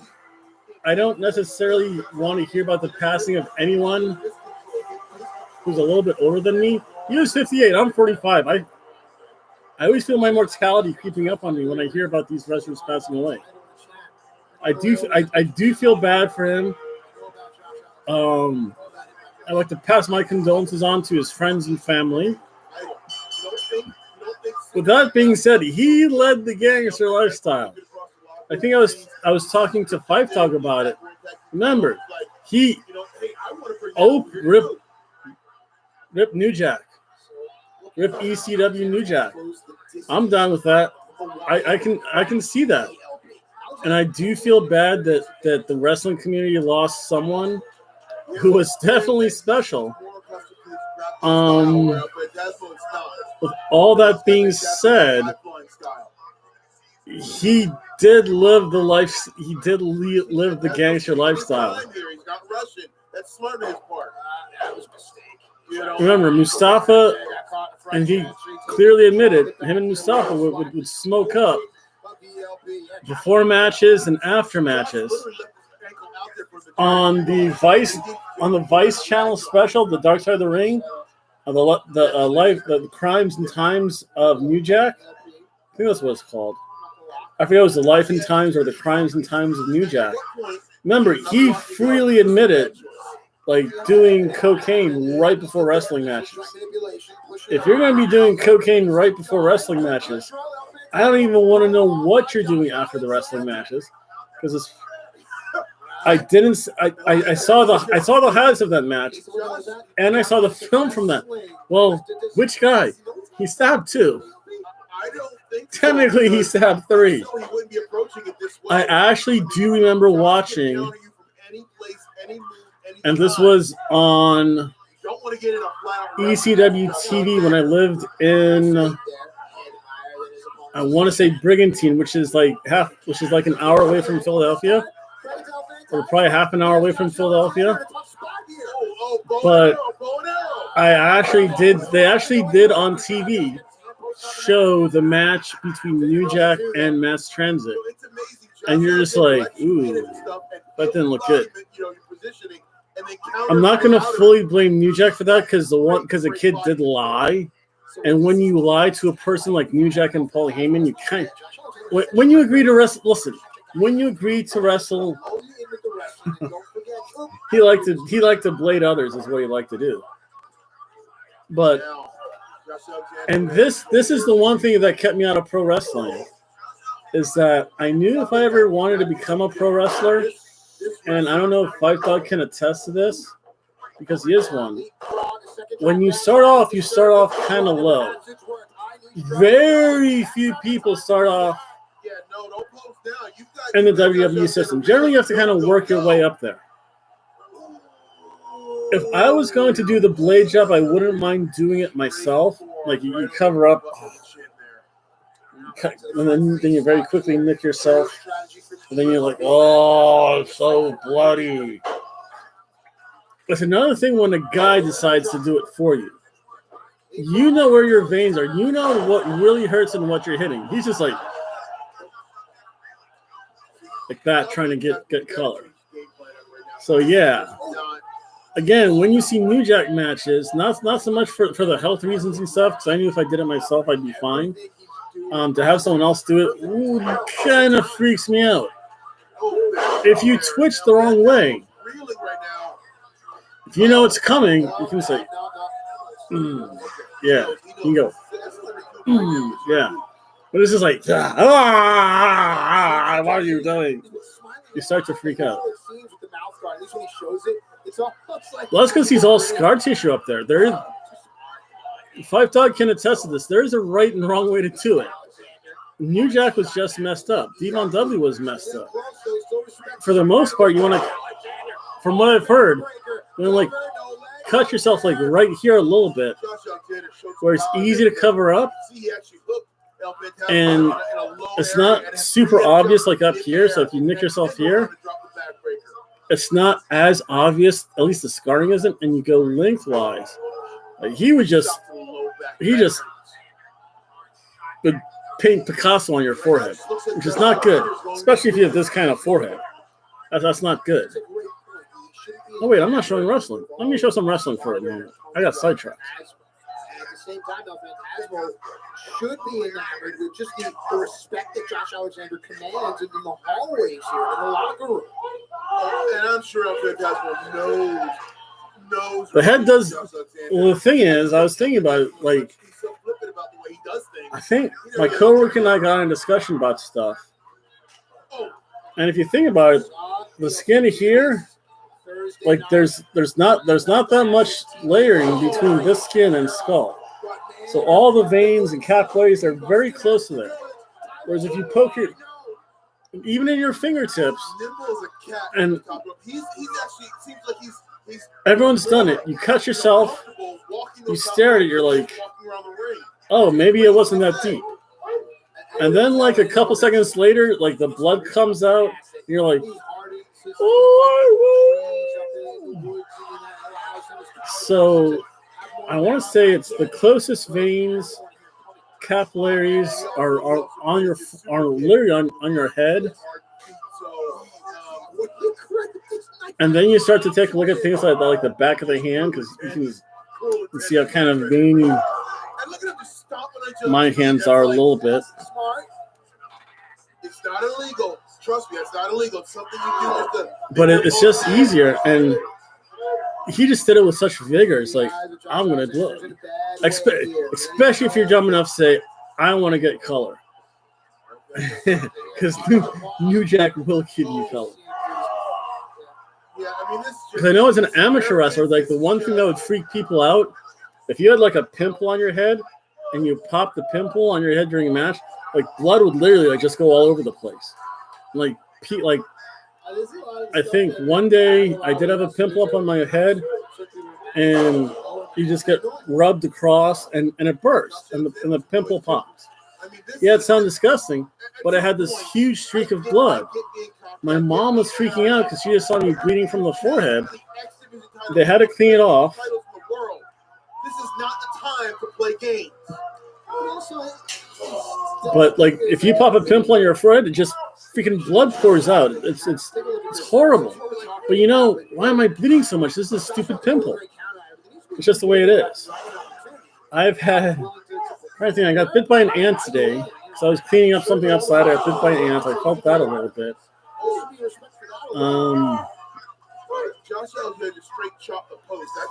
Honestly, I've been kind of nibbled on by ants. Every so often I get bit by an ant when I do yard work. I'm in Florida though, so that's common.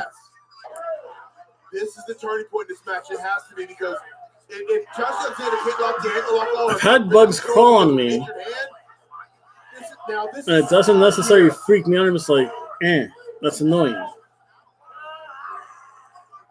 Like, I could see me doing a blade job to myself. I would freak out if I saw someone with a freaking spike or fork put it near my forehead. That would probably freak me out. If I did it, I'd probably be okay with it. But if I saw someone else do it, no.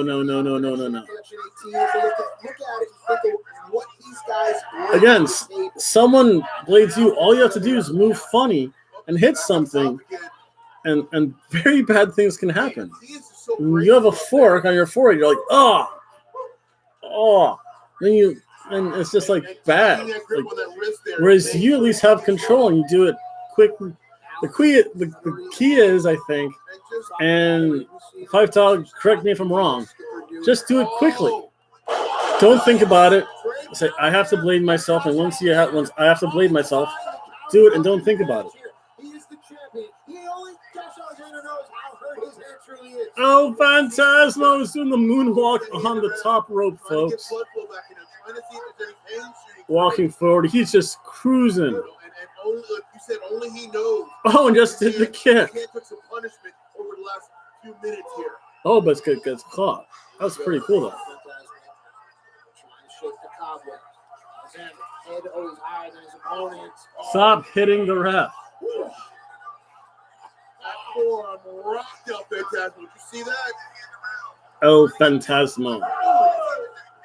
But now Phantasmo See, not so- to be undersold with whoa. Josh Alexander with just an incredible, Who was it? incredible forearm to the chin.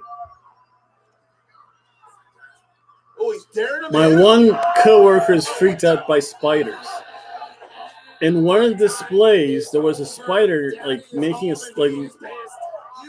spider. I don't think it was that big. It was a tiny spider, like regular household spider, and she like freaked out. It's like, yeah, it's a spider. Ah, she like ran. I'm like, I never saw you run so fast. I'm like, it's only a tiny spider. I agree. I think I would get freaked out.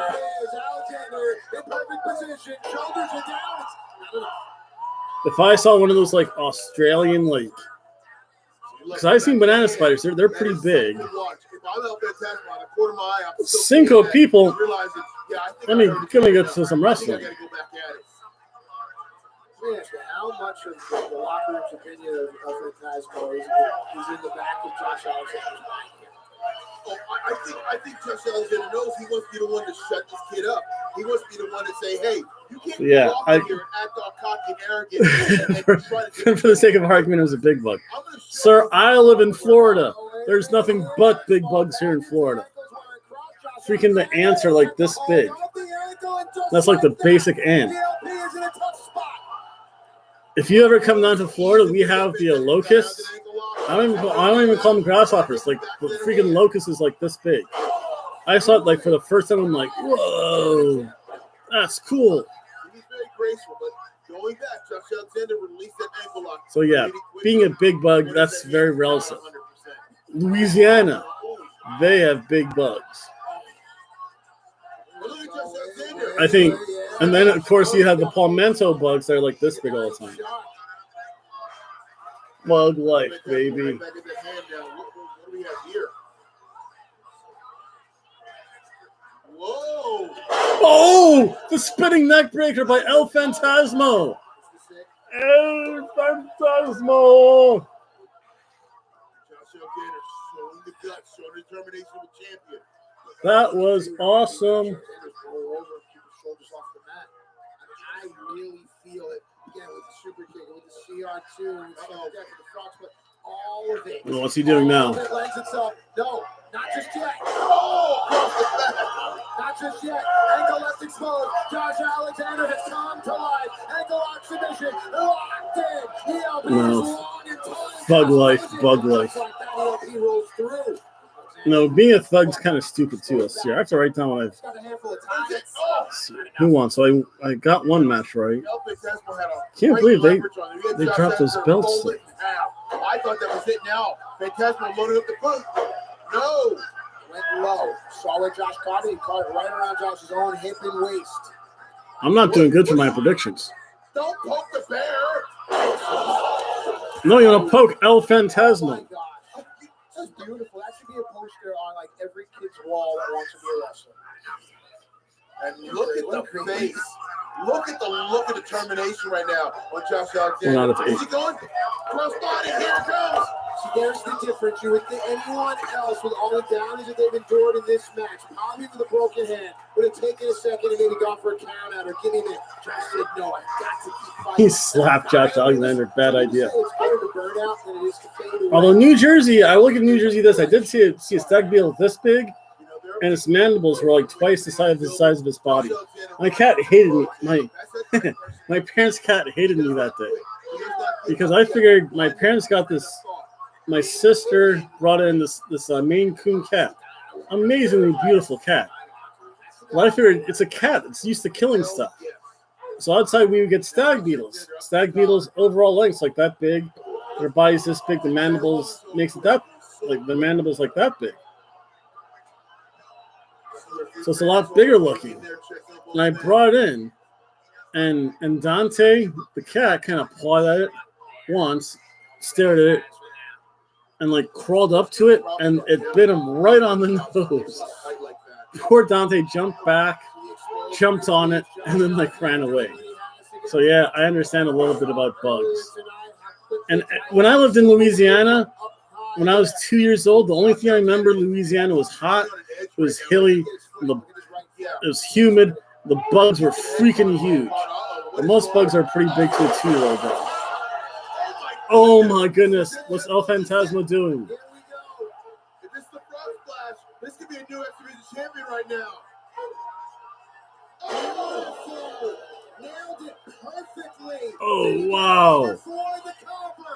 Leg up, shoulders down, new champion. That's not the cover. Not yet. You gotta do at that moment. Lock He needs to do the C2. leg, hook tight, wrap up. That was a great point. I agree. Well, look at this. Top rope, Lana. And then El Phantasmo quickly to the top and look at Phantasmo splash. He just kind of goes, ah! You had a great point about this eyeball cover. This isn't it. Look at Alexander's right shoulder. What a lazy cover that was, though. Josh kicked out the way that you're taught, like you're 6 months into training. How about that? You're still the X Division champion, but you go back to your fun. Harold, I am a knife. I give Josh Alexander that. Oh, here we go. No, that's Alexander's momentum. The Tongans have knives. The champion trying to hook up divine intervention on ELP shifting. You saw it. Yes, you saw the hip shift. Oh boy, Alexander's shoulders are down. He's going to try to bridge. More pressure. All that pressure on his neck and head. Oh, but that's why they're one of the best wrestlers in the world. Jackknife. That's it. No. Man, I thought that was it. Canadian trick, roll through, ankle exposed, it's locked in again. Hello, old friend, Josh Alexander, going back to our blood up to the dance. You know, I think I just noticed something here. You see how Josh Alexander has switched the lock hand? Yes. The injured hand is now underneath. He's going lefty this time. Oh. Oh, look at that again. Off the momentum of the kick, Josh Alexander able to counter. Oh, wow. Broke him in half. Instead of going for the pin, hits the ankle lock in. And I have to believe that's for all the boys in the back. That's for every locker room around the world. Here we go. Can he make the ELP tap? Can Josh sit down? Yes, this is going to be it. This is going to be it. No, it's not. That's it. That's it. What? Here is your winner and still X Division champion. What the hell? Why do you have Why do you bring El Phantasmo if he's going to lose?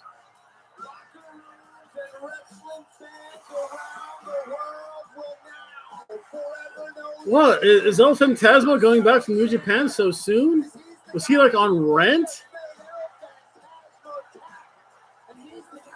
I'm doing terrible. I don't know my Impact Wrestling anymore.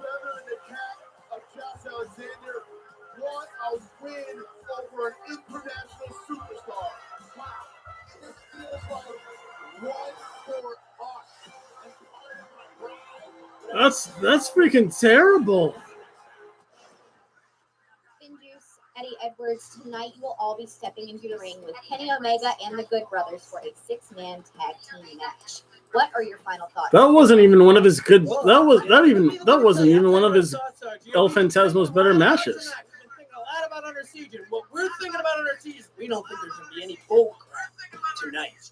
There ain't going to be any interference. There ain't going to be any hitting from behind. There ain't going to be any 3 versus 1. Jeez, look at this goofball. From the bell, 3 versus 3.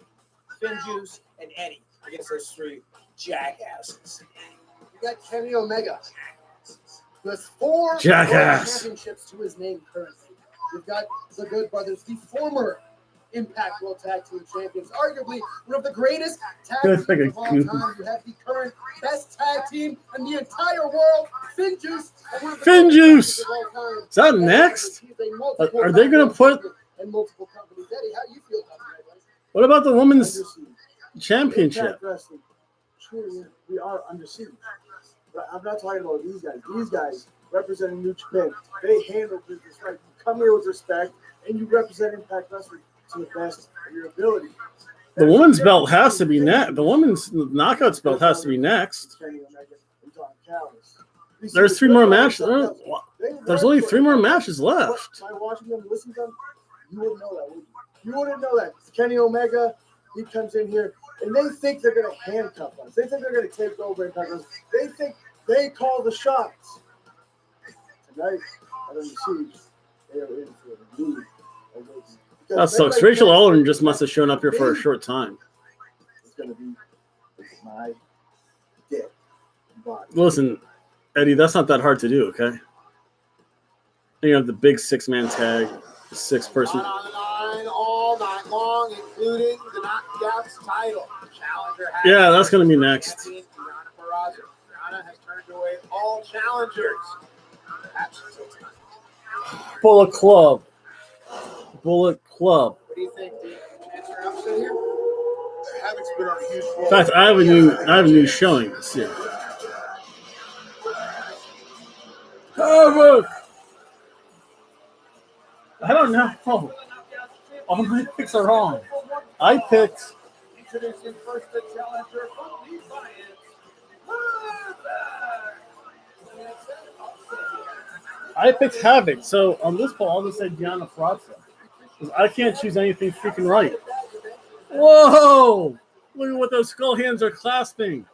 I want to hold those. You know, given where Havoc has come from, and all she's gone through over the last 6 or 8 weeks, the fact that she's actually here in this match shows her 5 seconds. You know what? I'll show some wrestling. Just let me reload, folks. It's all gone.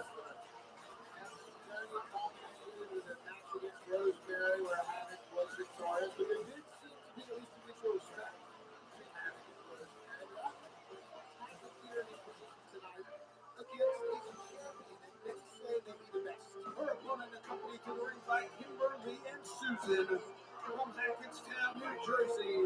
She is the defending Knockouts champion.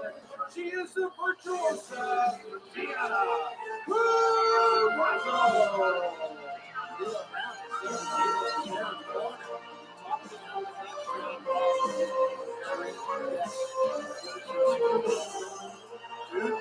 I could try to say you feel good for an hour talking in circles. I can't. Deonna Purrazzo to me, pound for pound, technique to technique, skill to skill is one of the best, not only in the world today, that I've ever seen compete in this square circle. So I can't tell you she's not the best because I damn sure think she is. I praise Deonna Purrazzo. And needs to continue to build her legacy. Big victory. Retired in crowds. Tonight, continuing long, illustrious reign. We talk about Deonna Purrazzo on the Knockouts title. And for 80 years to come. I agree. This is a big match for Deonna. This is a pivotal contest here. This is a benchmark moment. Deonna's got to rise to the occasion. So how does she do it? How does Deonna beat Havoc? How does Havoc beat Deonna? And go around the floor. Deonna has to she's got to law Uh-oh, Havoc in. someone's just laughing. Hold that arm. That's never a good sound. Use your power. Use your size. Boy, Use your Kenny aggression. Boy, Quad Omega. You can take advantage of her with all your attributes. So Deonna's showing aggression. Not going to be able to manhandle or woman handle Havoc around the ring. See, there's an example of Havoc's power. Havoc will put Deonna in the corner. Deonna keep firing out of the corner. It's like a rag doll. Ragdoll. To your point, Jessica Havoc might win this, but I don't know. her will lead. This is a little surprise This for is you where guys. Havoc needs to be. This is her wheelhouse. Use your power to your That's advantage. right. Havoc's strong. There were 5 people. You know what? I do apologize for that. I don't feel like showing wrestlers' interests.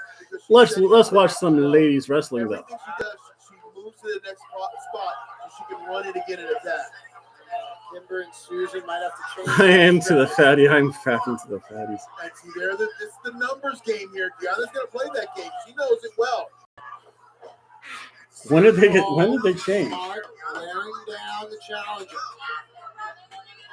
Oh, there's the strength again. We all just got quiet. You saw that? Everyone. Yes, everyone. Oh, you've seen that guillotine leg drop from Havoc before. If she hits it, it's devastating. Oh, look at Deanna. Arm. That was well placed. You see Deanna going back to the game plan.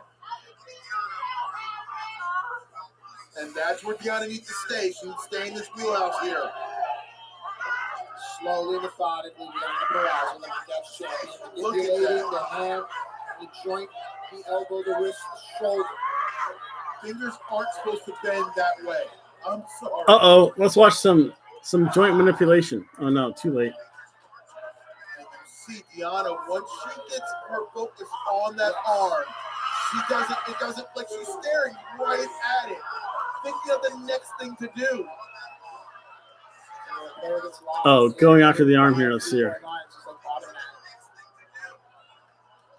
Oh.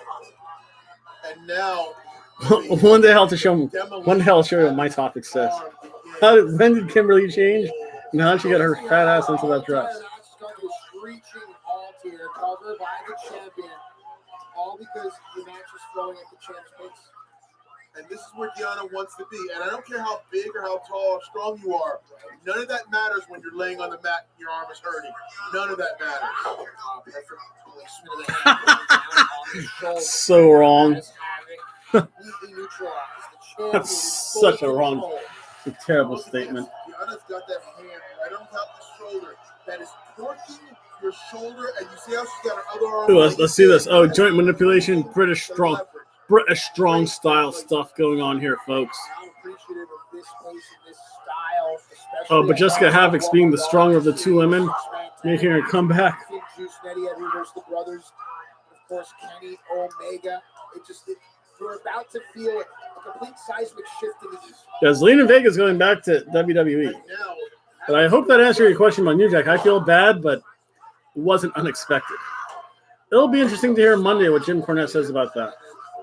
Shoulders being down, Havoc is in a tough spot. Yeah, and look at this. Deanna never lets go of wrist control. That's the one thing you've got to admire right there. Very technical, this match. Just maintaining control and contact. This has been a very Impact's so weird. This has been a very middle of the road pay-per-view for them. You see the dog gave out. Look at this. My goodness. Say what you want about Oh no. It is a pleasure to watch Deanna Peraza. Deanna Peraza is a pure technician.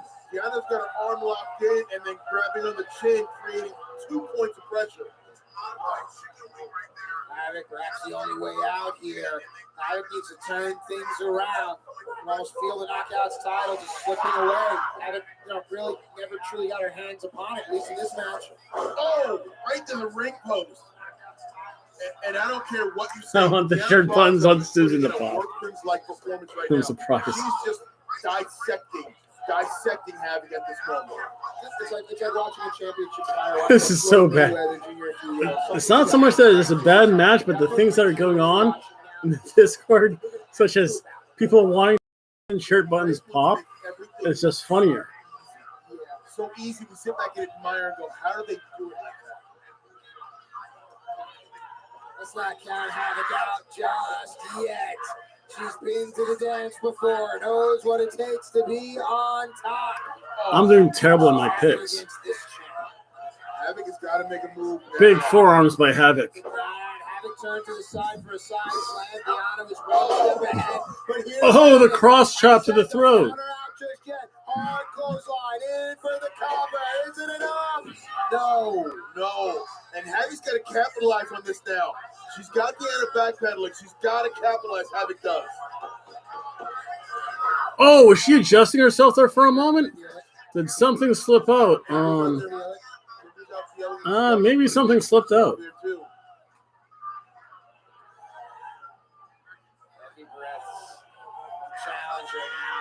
Dude, Skinny Havoc and Young Sienna was freaking awesome. Not a good place. You don't want to be there. No. Stomp. Get out of the way. Stomp. Deanna's moving out of the way because those kicks they can be devastating. Oh, Carter rushing in. Deanna Peraza on on the move, off the ropes for momentum, runs into Havoc. Oh, nice. Is this the turning point? Is this it right here? Could it be? We saw it tap out earlier. Oh, the Boston Crab. The Boston Crab. Havoc's got to sit back a little more so they get that leverage back further. Yeah, we don't There know. you go. There you Oh. go. Back to drop down like Ochi went to a knee. Havoc's in trouble. Deanna did some damage. No. Well, also, too, if you notice, Havoc can't hook with the arm that's been hurting it. Deanna's been working on, so she's shifting to the right side, and that's why everything's tilted to the left. What a great point you just made. Just like that. A hold unravels. So wrong. 5 people, more wrestling. What can she do now? See, that is secondary damage of Deanna's offense, where Havoc can't even lock a movement because of damage to the arm. We saw it in the match just before. Josh Alexander and ELP. We saw Josh Alexander, true champion, make an adjustment and get just an amazing victory that people are going to be talking about for a while. Why not keep that momentum going here? I feel like banging. Booba. Kimberly, what are you doing? Kimberly, what's she doing? Kimberly, thank you for coming, Susan. But that man Susan showed up. had an opportunity. Oh no, bad idea. No. Anger and rage are great motivators.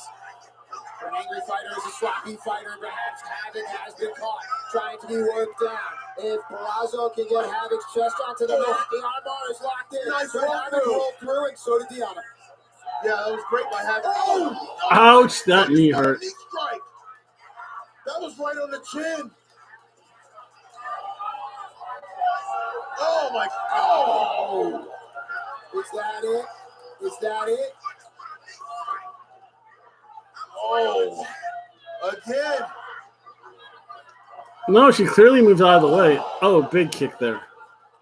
See, still Havoc favoring her arm. Deanna sees it as well. That was elevated to force court. Rolling through Fujiwara. Tight. She got it. Man, I haven't picked one right yet. What the hell's wrong with you? She got a muffler. Oh, good Lord. She got a muffler, baby. Absolutely beautiful to watch. The wrestling on display. What did you make of it? Pure wrestling. Where you see an elevated. I'll give it that much. It was pure wrestling. Then rolling into the Fujiwara. What bright combination offense. That was an okay match. It wasn't anything spectacular. I don't know. This has been a very middle-of-the-road card. Technically, it was an amazing match. It was a really good technical match. This six-man tag team match says a lot about what we've seen already here tonight. For the first time ever, will be Carl Anderson versus Eddie Edwards. When you see the Impact Global. Oh, wait. Just for you folks out there, you want to see what the real Bullet Club looks like? Look at this. This was today. I had the day off, so I was supposed to go fishing. Instead, I kind of relaxed, took some time off. Look at that. That's real Bullet Club, baby. Konnichiwa. Let's see here. Show this a little bit closer. Then my groupings. They're actually not too shabby. You can tell kind of distances. Like the higher I go. Oh wait, this is upside down. What am I doing? There we go. That's better. Like the further I go away, the higher I think it rises. So again, that was like the fast shooting. I tried to do, like if I had a chance to concentrate, that's like all this stuff here. I know like my first couple shots, that's a quarter size right there. That's actually pretty good. That's real Bullet Club, baby. Let's save this for later.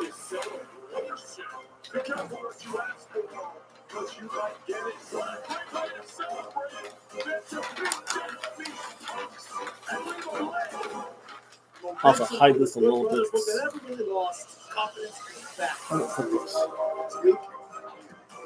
More space there. You go in there for right now.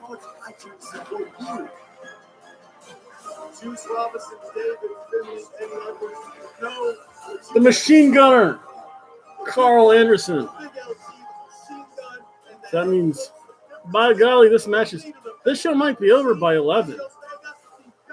They have to let this match breathe a little bit. Started something not going to be able to. For life. Now the one the world has been waiting for. Who comes out first? Good brothers. Six-man tag team action. I'm sure Finn Juice and Eddie Edwards are waiting for it as well. A lot of people want to get their hands on these guys. Let's do it.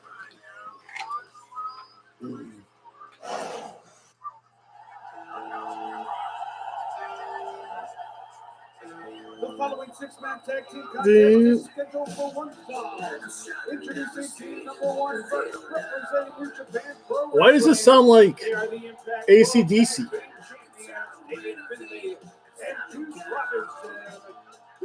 Finn Juice. Representing New Japan Pro Wrestling, they are the Impact World Tag Team Champions. It sounds like a very gravelly Brian Young, I think. It sounds like a gravelly Brian Young. These two kids are good. They have grown on me over the week. I actually like these guys a lot. Was he doing the air guitar on his belt? Only Kyle O'Reilly's allowed to do the air guitar.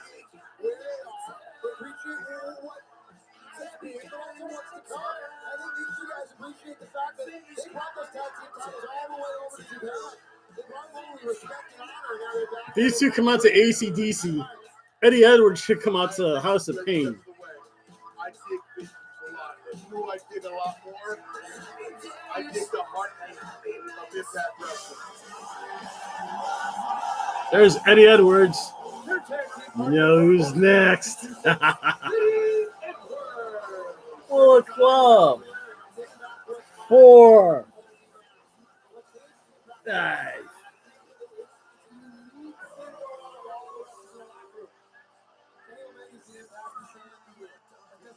Although I did like the Eddie Edwards Killer Cross. Who is going to step up? Who is going to be the one to go after Kenny Omega and bring that home? Montage and tribute to Highlander though. No one cares about these groups. No.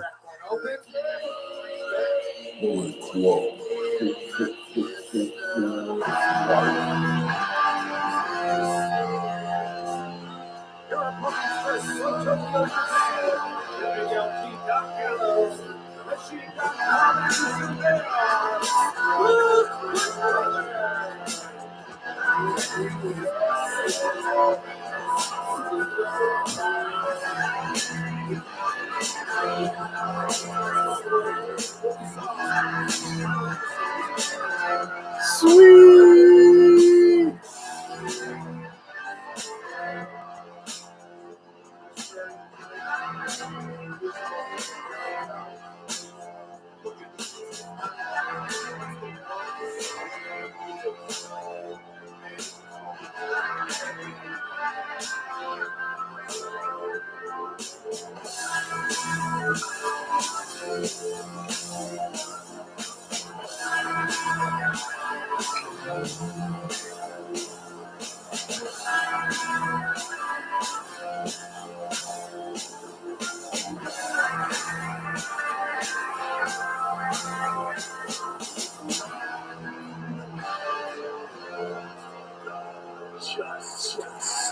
Two.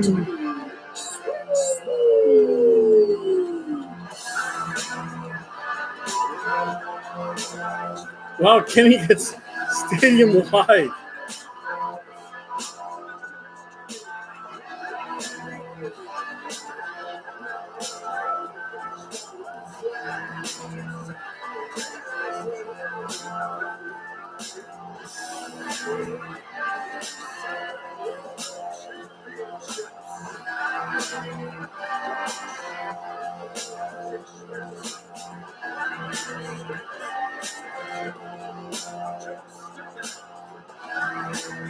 AEW, Impact, and AAA Mega Champion.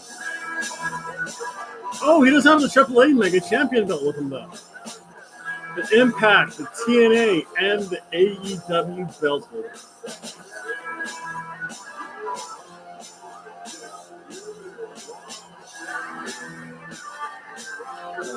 And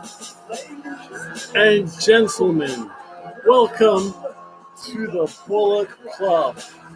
We own the wrestling world.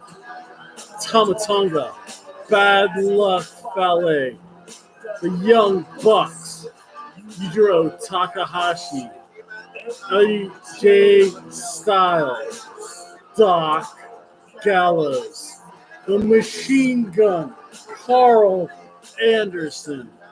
Believe in us. Club. Believe in us. Everything we do is just too sweet. Bullet Club. 4.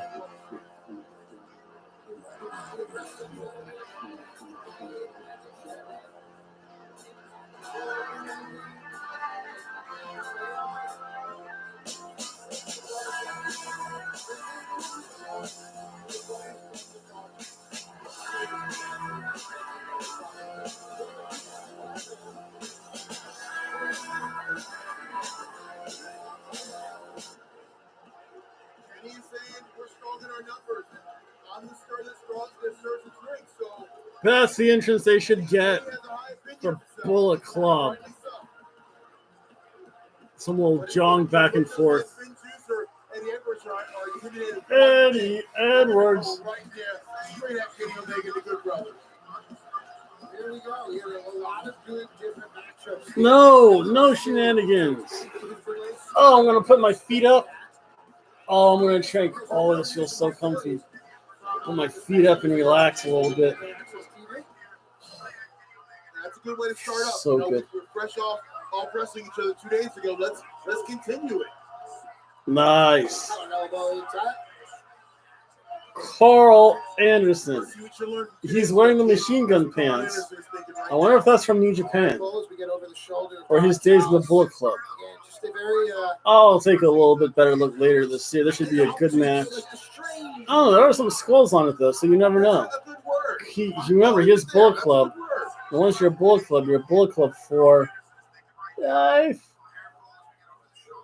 Nice, it's here. Very classic I have a tie-up. fundamental understanding of Japanese, and I heard someone yell, "Sit down, Kohai." Kohai means number 2. Kohai. Kohai is number 2. It's almost like teacher and student. So someone from the club side yelled over to the other team and just called them under. Someone from the club side. The Bullet Club side. Good point. So Bullet Club 4. I know who said it. Life. Senpai.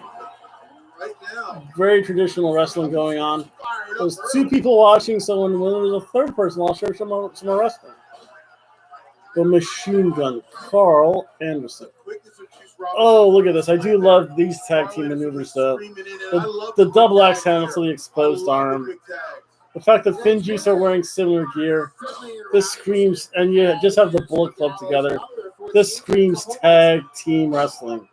This is so good. And look at the tandem offense. Whoa. Look at how Gallows got shot. Sorry, Anderson got shoulders off the mat. He only had a half a back. And now good control in the head. Well, Carl Anderson does have the bullet holes all over his pants. So that might be an homage. That's the word I was looking for. An homage to the Bullet Club. There's no better trio in the world than the brothers and himself. Well, I think there's a great combination of there. Think about the big LG, your strength and power. Very classic mat wrestling match. This has been a weird. 3 people? More pro wrestling, folks. These seem like the best trios in the world. That was not like what he's seeing at all here. There you go. Some really classic wrestling. Nothing too high flying for Finn Juice. Steve Carl Anderson's like, oh. He's even caught off guard a little bit. The big shoulder tackles to the arm. Carl Anderson back up to his feet, back up to a vertical base. Carl Anderson's too good for this, though. Yeah. Him and his hot Asian wife. Now things will change. Doc Gallows is in now. Hitter, the big LG. Let him unload the big OG. high-powered offense. Original gangster, baby. Hands are down. Can he come with that thing? Double-headed Here it RT. is. The steps right in. Uh-oh. Oh man, I thought the big tree was going down. Not yet. Nope. Yeah, Doc Gallows is too big. I thought the big left straight hand was coming at him. Oh, the homage to Dusty Rhodes. Oh, nope. Got caught with the uppercut, though. That was good. Doc Gallows is so good. Such so classic are his matches. It doesn't matter. I think my legs hurt so much. Dangerous ride. Again, the great double team maneuver by Finjuice. Jeez, you gotta like that. That's such a throwback move, but it's so good. And it's not really used much by WWE anymore. So it's so nice when you see it done. That tells me one thing. So look at his pace. Look at how it's different than everyone else's. Such a slow, drawn-out pace. This is good. He accelerates in a ways, he moves differently. And I say that like if you ever watched the Great Muta move, they just move in a different kind of way. Get it out there, quick. Just when you The want Great to- Muta was great, though. He's good at teasing. The Great Muta was so good. The whole entree just gives you a taste. Oh, classic. Getting the boot up for the corner shot. So good. Partner, Juice Robinson.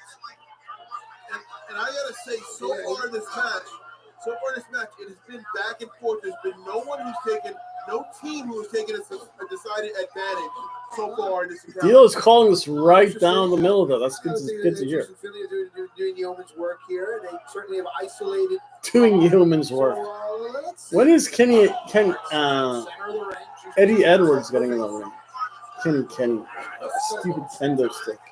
Squatting senton there. That's a hell of a move. Just a two. Well, Kenny came in there. Kenny came in. He didn't need to break that up, but he did. Right. That is just saying, I'm watching you, kid. I'm watching you. I'm not going to let anything happen. You say it's a veteran tactic, but right now, Eddie Edwards in there, I feel confident that this team and Eddie Edwards will be able to turn back any of those that type of chicanery. Yeah, I guess Carl Anderson is in his Bullet Club gear. And his pants do have bullet holes in it, so. Knowing where he is, backs Eddie up into Eddie Edwards time. This is something I've wanted to see for a long time. So Eddie could have defended himself in the corner there now. Kenny Omega and Arm ringers by Eddie Edwards. The snap on the arm. The chicken wing. The hammerlock. Yeah, well, they're both the same. The hammerlock for the most part. Oh, but then Kenny Omega starts to choke Eddie Edwards as he tags in. Gets in the ring. Wow. To the back. Big forearm shot. Kenny, very surprisingly, is keeping a slow, steady pace. A very Bullet Club pace, though. Eddie Edwards. Oh, no. Eddie Edwards with a quick shoot count. Sending a message to Kenny Omega. I'm not intimidated by who you think. Oh, shoulder tackle. I'm Eddie freaking Edwards. Eddie freaking Edwards, man. I think you are. I like it. Whoa, big overhead belly to belly. That was pretty cool. Eddie Edwards normally doesn't do that. Doc Gallows almost got in there for a moment. Rephrased my thoughts 5 minutes ago. Oh, there you go. Just gas now, and she implements it towards. Yeah, that's some good bourbon pepper steak. We'll give that. Totally that So good. Yeah, I was gonna say I could feel myself smiling, and I shouldn't. But watching, even Finjuice, the New Japan. No, it's a good wrestling match. You should be smiling. You should be enjoying this. This is actually very traditional. Anytime you see Kenny Omega hurting, anytime you see Kenny Omega getting bounced around a lot, should make everyone feel good. You know, I wonder if Jim Cornette's ever seen Kenny Omega in his recent matches here, especially this type of match here in Impact, because it's definitely different than his matches in AEW. Right here. Juice Robinson, the big LG. Perfectly done. Oh no! I felt taller going for church. It was weird. Off the ropes, the kick to the back by Carl Anderson. Celebrated a little too much, got decked. Here we go. Turn your attention back to the ring. Oh, you can't forget about one of the best. No, and Kenny was Doc Gallows just grabs his ankle, though. Drags him out. Oh, no, but you know what? Doc Gallows shows up. Get him, get him. Oh, Carl. Carl, why did you do that? Carl Anderson. Ooh. Low back right in the apron in the ring.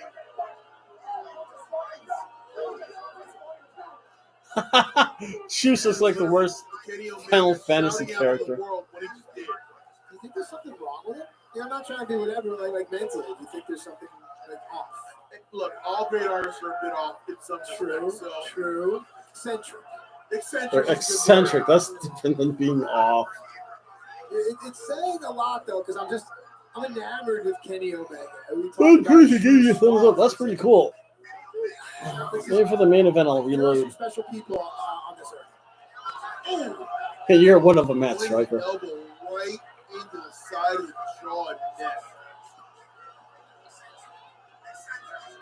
Handful of hair, as well as good wrist control. Kenny Omega.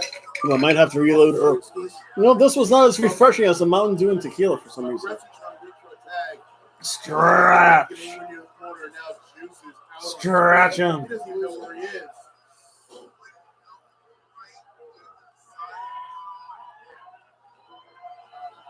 Very. See, I don't know if there's like fans there. They're just not showing them, or if they're just like piping in like random fan noise. Because that's what it kind of sounds like. Again, gets the boot up. Classic big man heel move in tag team wrestling. Juice Robinson just swinging wildly somewhere. He has no idea what world he's on right now. He's on the planet Jupiter as far as he knows. Influence is beginning to show. Is it influence or is Kenny shouting directions from the apron? Is he calling the shots? Is he being a general? Kenny's calling the spots is what he's doing. Well, we don't know what happens post-match. They sit back down and they watch. They see here. This is why I said do this. This is why we tried to do this and this didn't work. Matt Striker's so good. He's so analytical.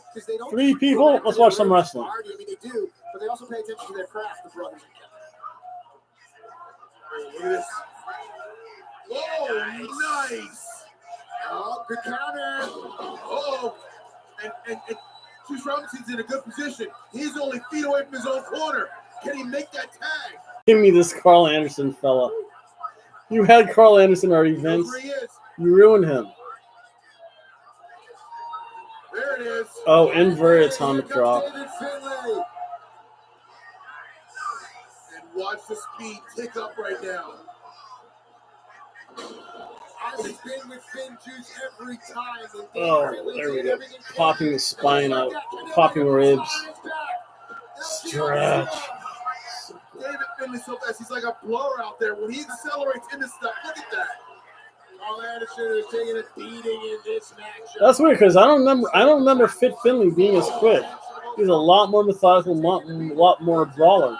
His son obviously did not learn from him until Kenny Omega shows up.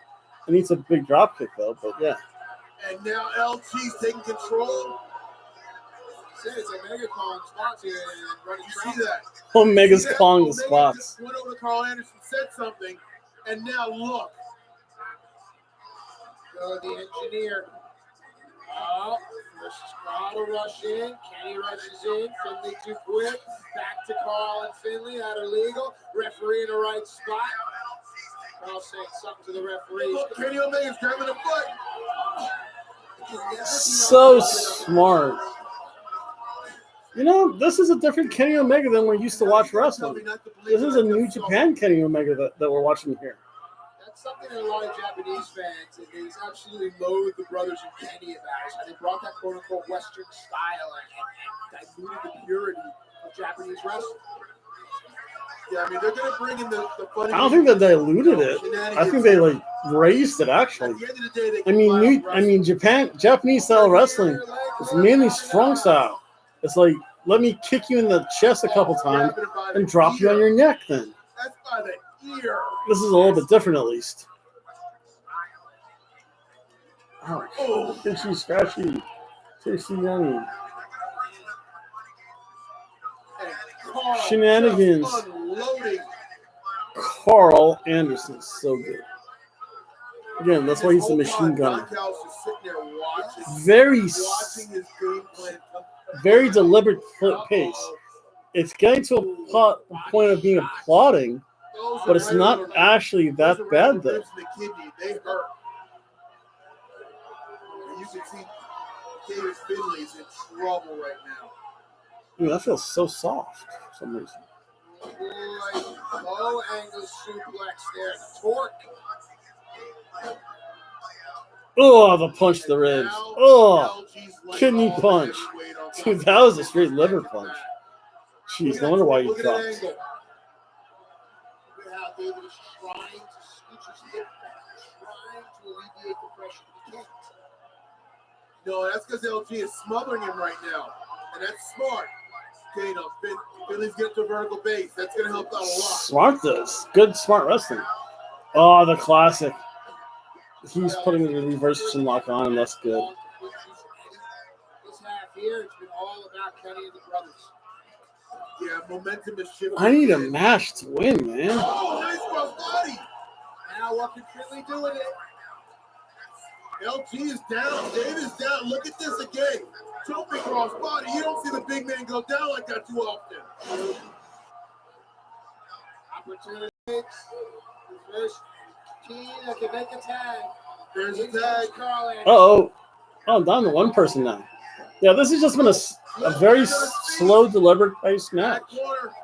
Hasn't been bad. It's been very technical. Oh, no, and there's a tag. Eddie Edwards in. Kenny and Eddie, here we go. And Eddie with the early advantage here in this confrontation. Bouncing Kenny Omega around. You saw what Kenny Omega did. He went to the I just hope they don't put the belt back on Eddie Edwards again. Oh, Violencia. Grab it. Machine gun shot. Chopper. Champion in trouble. Reverses the whip. Eddie Edwards in. Out of the way. Kenny Omega's back. Crashing into the turnbuckle. Eddie Edwards now. Oh. Some space. Starting to clean house a little bit. Eddie up to the top. Looked like he was going for the knee party up the top.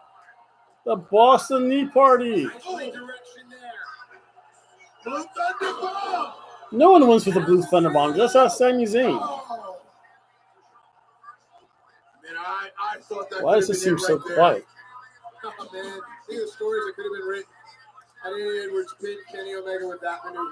With the Blue Thunder Bomb, that would be all over every Japanese crowd. Freaking Sami Zayn would flip out because he never wins with a Blue Thunder Bomb. That's what would happen.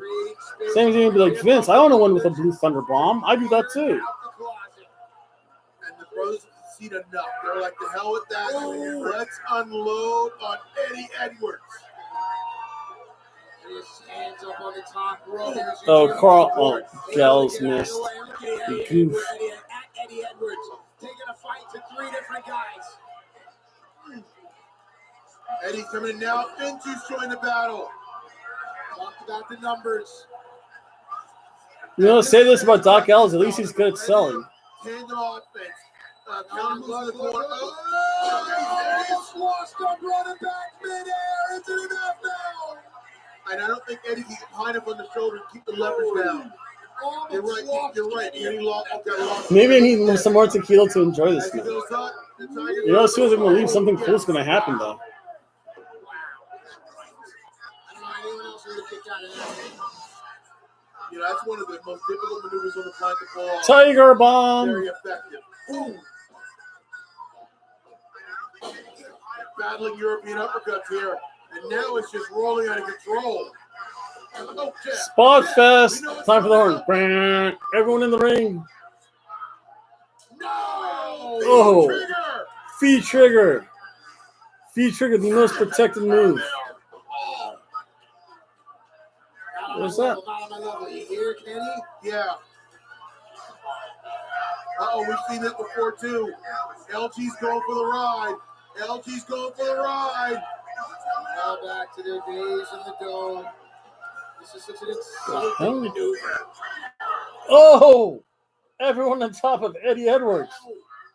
The hell is that? Vintus came in to make a save and literally covered Eddie with their own bodies. Yeah, I just scratched something in my nose. He still has really Uh-oh. moved.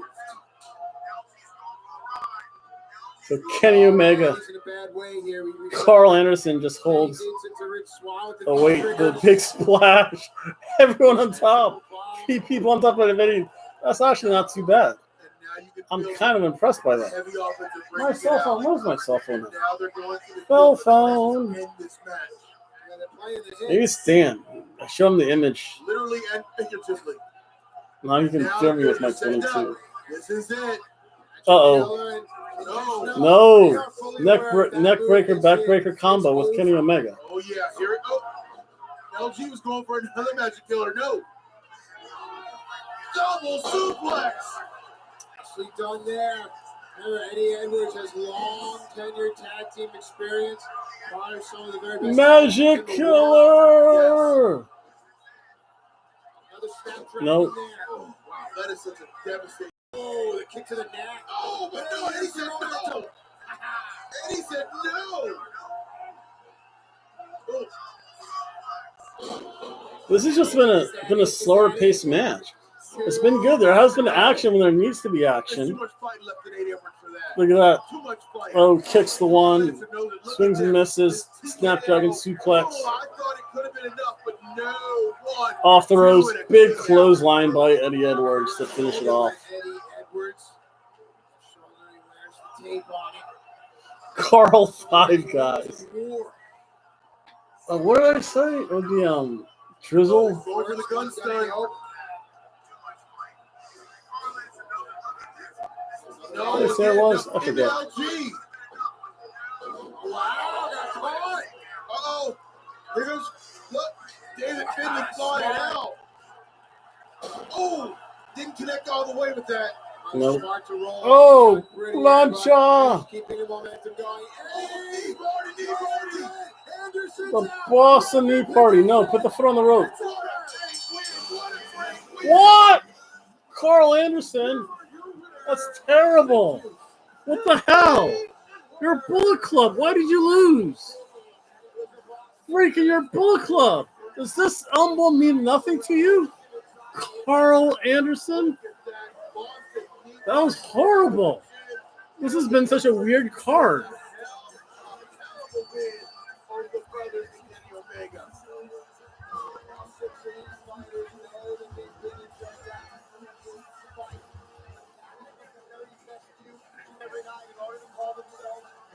It wasn't I can't say it was a bad match. I don't like the ending of it, though.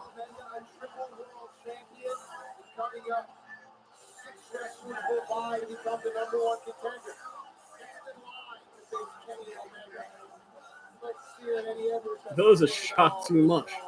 That is terrible. I'm going to go reload and check my cell phone. This has been a weird pay-per-view, folks. This to me seems like, hey, Impact Wrestling, we're not down. We're not out. We have just begun this fight.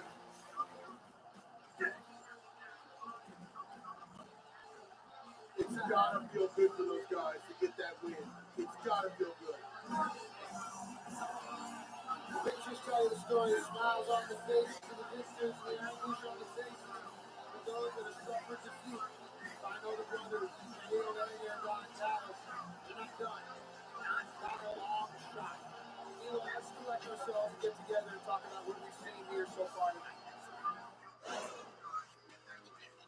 My goodness, Striker. What an incredible win for Eddie Edwards, and things are just starting to heat up. Yeah, absolutely. This coming Thursday on #Impact on Access TV, Ace Austin and Madman Fulton will challenge Finn Juice for the Impact World Tag Team titles. It's all about being the champion here. And now that brings us to our next match. It's our main event. Who's going to be the #1 contender? Who's next? We have a new Impact World Champion. I'll come back once the wrestling starts again, folks. This is a weird There's show. going to be a 6-way match to determine the #1 contender for Kenny Omega's Impact World Championship. Oh, there we go. Jake Thumbs Something up. versus Chris Bay. Baby behind, rolling up. One shoot. This is the opportunity. It's our final qualifier for this week. Kenny Omega is in the building.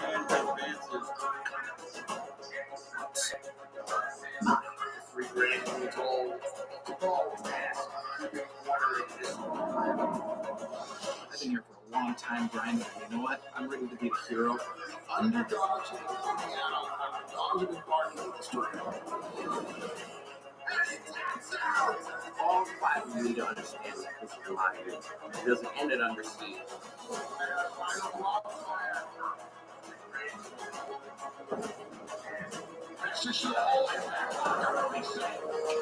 Hurt. What do I want? I never do. You want to be the guy who looks across the ring, Kenny Omega, and you want to be the guy to bring the title home.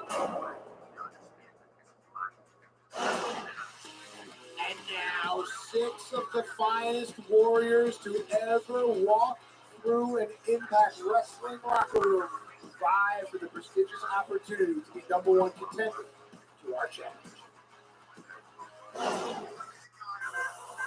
All right, Dino. Yo. Ooh, sorry, favorite, huh? Ooh, yeah.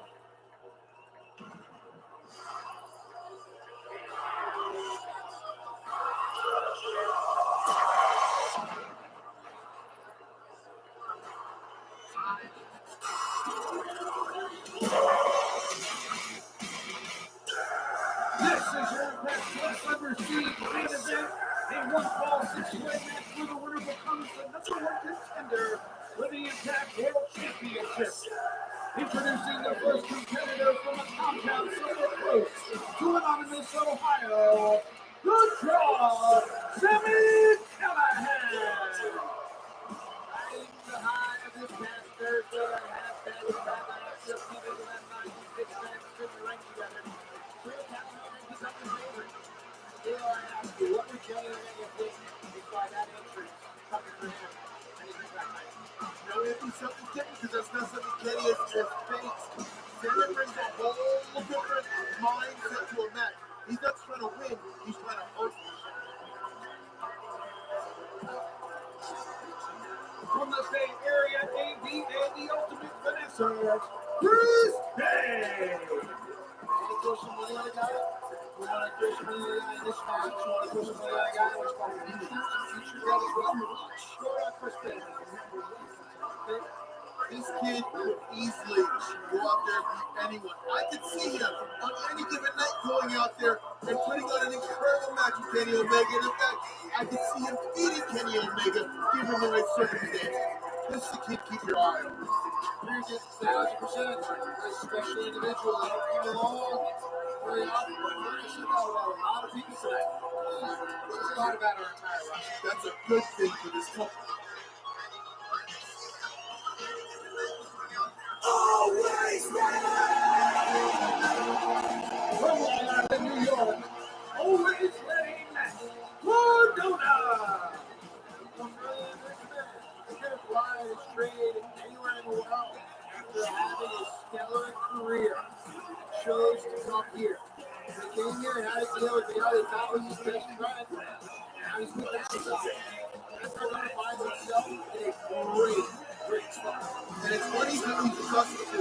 He has won championships everywhere he's gone. This man knows how to win, he knows how to wrestle. He's going to be a great participant in this match.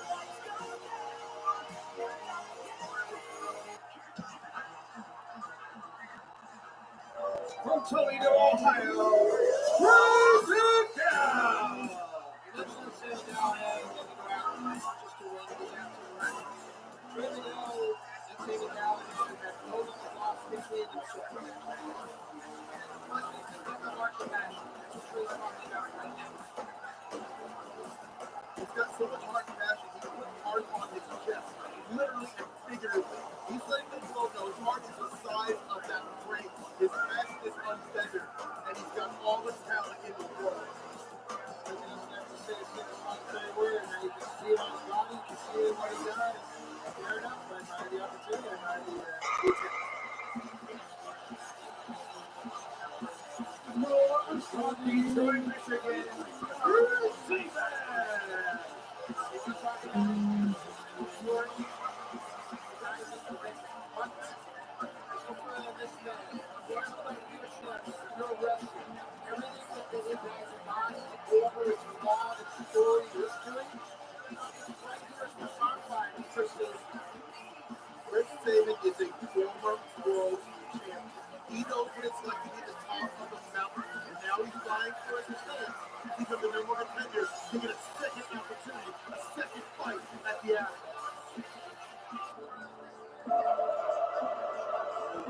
Moose! Moose! Moose! Moose! Moose!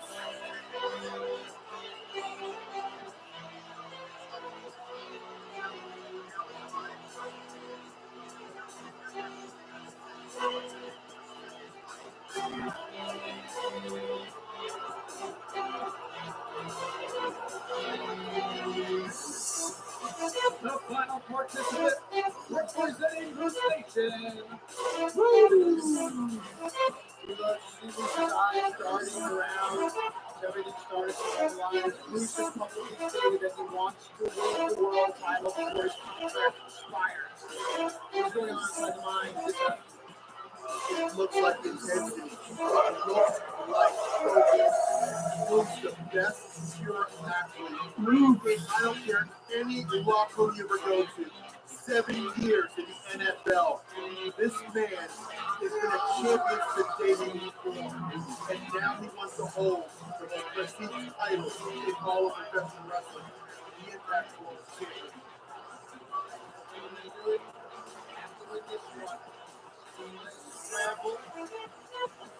Kenny Omega, the Impact World title, already trade. Sammy are getting replaced. And right there, 6 Impact World Champions at the end. There can only be one. There can only be one contender for Kenny Omega.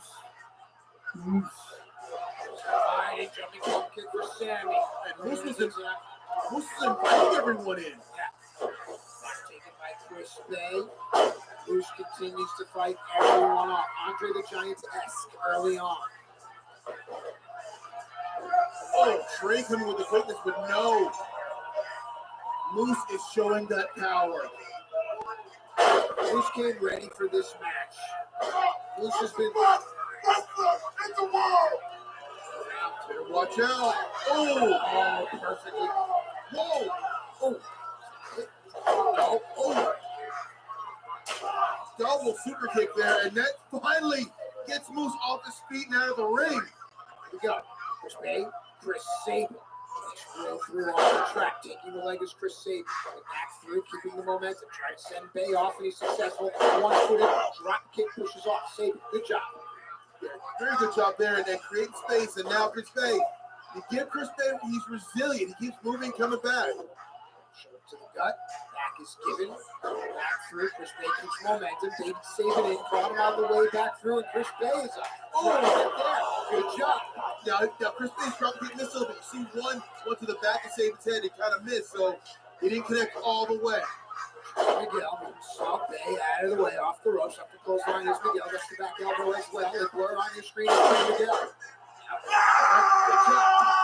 You see how effortless this looks, and now, you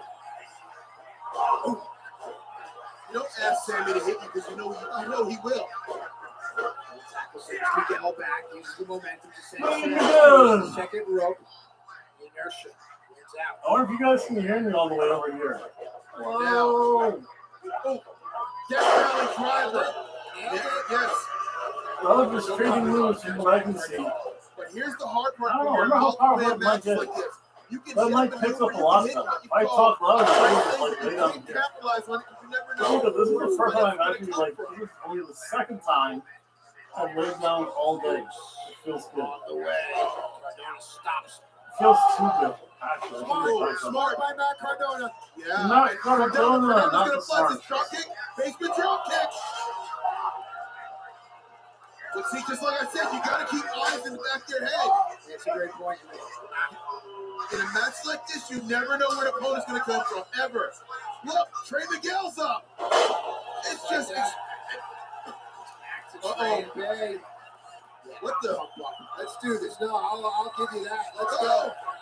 They're going to fly. Oh, my gosh. The future is so bright with those two. Wow. Look at this. Look, double jumping, topic on heels. No, Matt Striker, don't become Excalibur. Trey, yeah, right. I realized they were standing, so why not? Let's fight. And these two, I want to watch these two lock it up for years to come. Oh, on the apron! Gosh, God willing, he will. Oh, you never see him do much of anything after that. That just stopped Bay in his tracks. And yeah, look, Sammy's smart to go capitalize on it. He isolated Bay with that powerbomb on the apron, and now roll back in the ring. Everybody else is down. Let's see if he can take advantage of the lull. Bay stopped himself, forces Sammy to charge in, back elbow. Bay closed his back, and Sammy took advantage. Oh, trio low. Oh! Sammy is going to use Cardona. Oh my, what is To keep Bay in place. Bay is locked in there. Cardona's literally sitting on Bay's legs. Yes. Just trying to get out of there. We've seen it tonight. We saw a title slip away from up there this evening. And Bay is, look at that! Oh, wow. Look at that! Beautifully done! Nice! Just shut off, man. Horse trick that takes, but there's Chris Singh with the elevated drop kick. Yeah. Oh, coast to coast. Coast to coast, baby. They had a moment of flash there, and No, Miguel says that Chris Bay just coming back from injury in the last few weeks. what I mean, you're in a very precarious position there. Everyone unloaded on Bay. Swing through. Train Miguel has Chris Sabin. Nice. If he can get that arm over the leg, it's a nice dragon sleeper there. You can see Trey was trying to reach that arm. Bruce doesn't care what it is. No.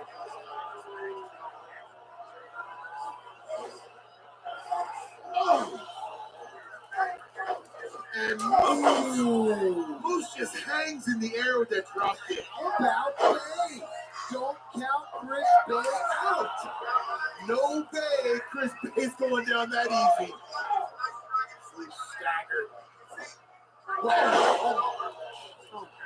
I mean, Chris Bay, literally, his head is 9 feet off the canvas, and Moose just pinpointed a drop kick on his chin. Are you kidding me? Miguel holding on to the top rope with his right hand. It's the only thing that's saving him right now. Trying to lower his Oh, weight. it's so nice laid out. Before you take it over there by Moose. So much for Sit wrestling. down.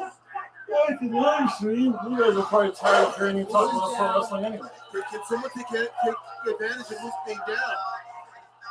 You see Trey. Trey's looking around. Starting to realize where they are. Trey was also pressure. Trey was also looking for his opponent. What I don't think that's sunburn.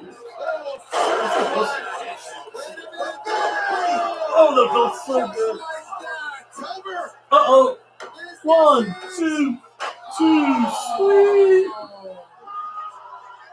No disqualifications in this one, and man, remember, look at this. Look at this. Watch Bay. This is so nice to have a day off. Bay is in the air coming off. Bay can fly, I'll give him that much. My God, Omega. Let's watch some pro wrestling. He said that he used to look up to Moose until he realized that Moose was looking down. Just there, Moose was looking up at Chris Bay. Moose. Little side story. Moose. Dynamic there. Nice little story there. I like that. Now I think Sammy's got full intention to this fight. Slated as the favorite here, coming off of that victory. Callahan brings the Charon, though. The Callahan equalizer. Oh, jumping knee strike. I've yet to pick. Alright, I've only picked one. I did get my Stone Cold lock right with W. Morrison, but that was it, though. Cardona smartly makes a save there because that could have been it. Oh, going for a flatliner on the chair? No. Not going to have any of that. Oh, it felt so good to lay down for a little bit. Bonk. He's about to punch his boot into Callahan's face. Is it enough? Oh. Only person I see ring this match is Moose. Favorite maneuvers in the area. Not even that anymore. Know what he's going for. Wait, what belt do I? Did I have to move a belt? Now what's Cardona setting up for? Tension building. I have to change all this tomorrow for Backlash too. Callahan to a hot mess. Sarah, don't need this anymore. That's good. Look at that. A DDT flatliner combination. Oh. They're all going after Callahan all of a sudden. You're not focusing all your energy on one, so you spread it out. Not likely to get a pin on that. Drop kick, we've seen drop kicks utilized a lot in this match. Or he could get Ali. Scorpion. Yes. Always finds himself I'll take Ali. in the frame. Yes. I will take Ali as payment, folks. I will take Thunder Rosa as payment as well. Sammy Callahan. Oh, thumbs up. It's the Gallows and Anderson. The heck? I'm back. Main event Carl's back, bitches. Dude, when did Doc Gallows get such huge earrings? When do these wrestlers find time to change? Thumbs up. Thumbs down. Ah. Moose. Is that Moose? Moose. Oh, Moose. good. Keep your momentum going here. Yeah, don't let Moose stop it. Let's keep rolling here. Saban staying close. Give him victory shots away. The lone machine gunner, Chris Saban. One half of the Motor City Machine Guns. Ooh, that's it. No, that's one of the surgical hernia that Chris Saban had. He's torn that ACL twice. Get Moose in the ring. He's torn that knee twice. Dude, that's when you quit wrestling. You're not going to whip Moose into the corner that easily. Brian Hefner's checking on Saban right now, seeing if he's able to compete. In-match odds are moving. Spear! Is this it? Here we go! Oh, one right after the knee. But no jackhammer needed spear. That was it? Gentlemen, the winner of the match. Moose! I called it. I got 2 right. Yes. 2 out of 8. I suck. I wish I would have gotten none right. Wow. Moose. That was quick. Maybe I enjoyed too much of that from the couch. Moose.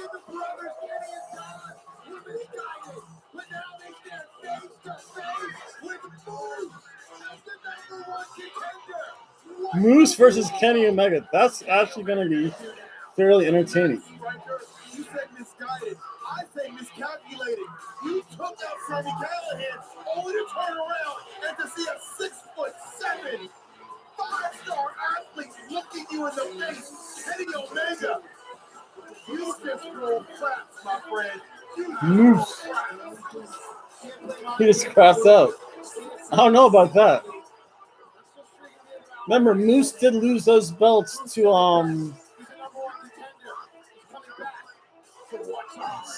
no, Rich Swann. That's it.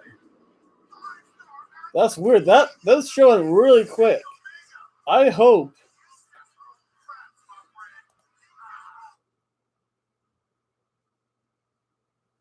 Oh, what the hell is this? Combat Zone Wrestling returns to the Flatiron Skate Zone in Voorhees, New Jersey on Saturday.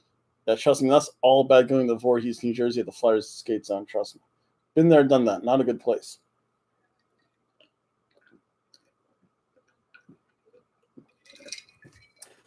You know what? This was an interesting show.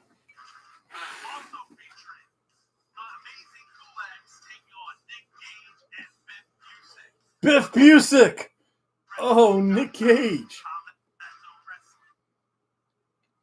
Turn you off for now. So, yeah, I don't even know if this show is worth recapping. Because this was a super average pay-per-view. I mean, let's just take a look. It was started off here. Ham sandwich match. Brian Myers was a Black Taurus ham sandwich. That match was a ham sandwich. Way too quick. That was pretty fun. That was a surprise. That was a cheeseburger. That was a solid wrestling match. Cheeseburger, squash, might as well have been a glorified squash match. Ham sandwich. That was probably a good match. It could have been higher, but El Phantasmal off. If El Phantasmal won, it would have been a surf and turf. But I don't know why do you bring up El Phantasma if you're gonna have him lose? Makes absolutely no sense whatsoever. They're hot potatoing those women tag belts. Fine, Flavor got him back. Maybe it's better for those two to chase, unless Rachel Ellering just signed a really short-term deal. I don't know why the Bullet Club lost. That still blows my mind. It was a good match. Very classic traditional wrestling match. Just a cheeseburger match. And that was way too quick for all those people. Solid cheeseburger match. Your average wrestling show, I guess. Cheeseburger wrestling show. I'd like to thank everyone for watching. Please like, share, comment, subscribe. And I'll be on sometime tomorrow, hopefully, for WWE Backlash. I have my predictions out there. Go check out my predictions. And hopefully I do better because I only got 2 right. Let's see if Hijo del Hobo El Vagabundo can do any better than me. Maybe it's because I haven't been watching Impact in a while because I've been working, but who knows? I shall talk to you guys later. Bye.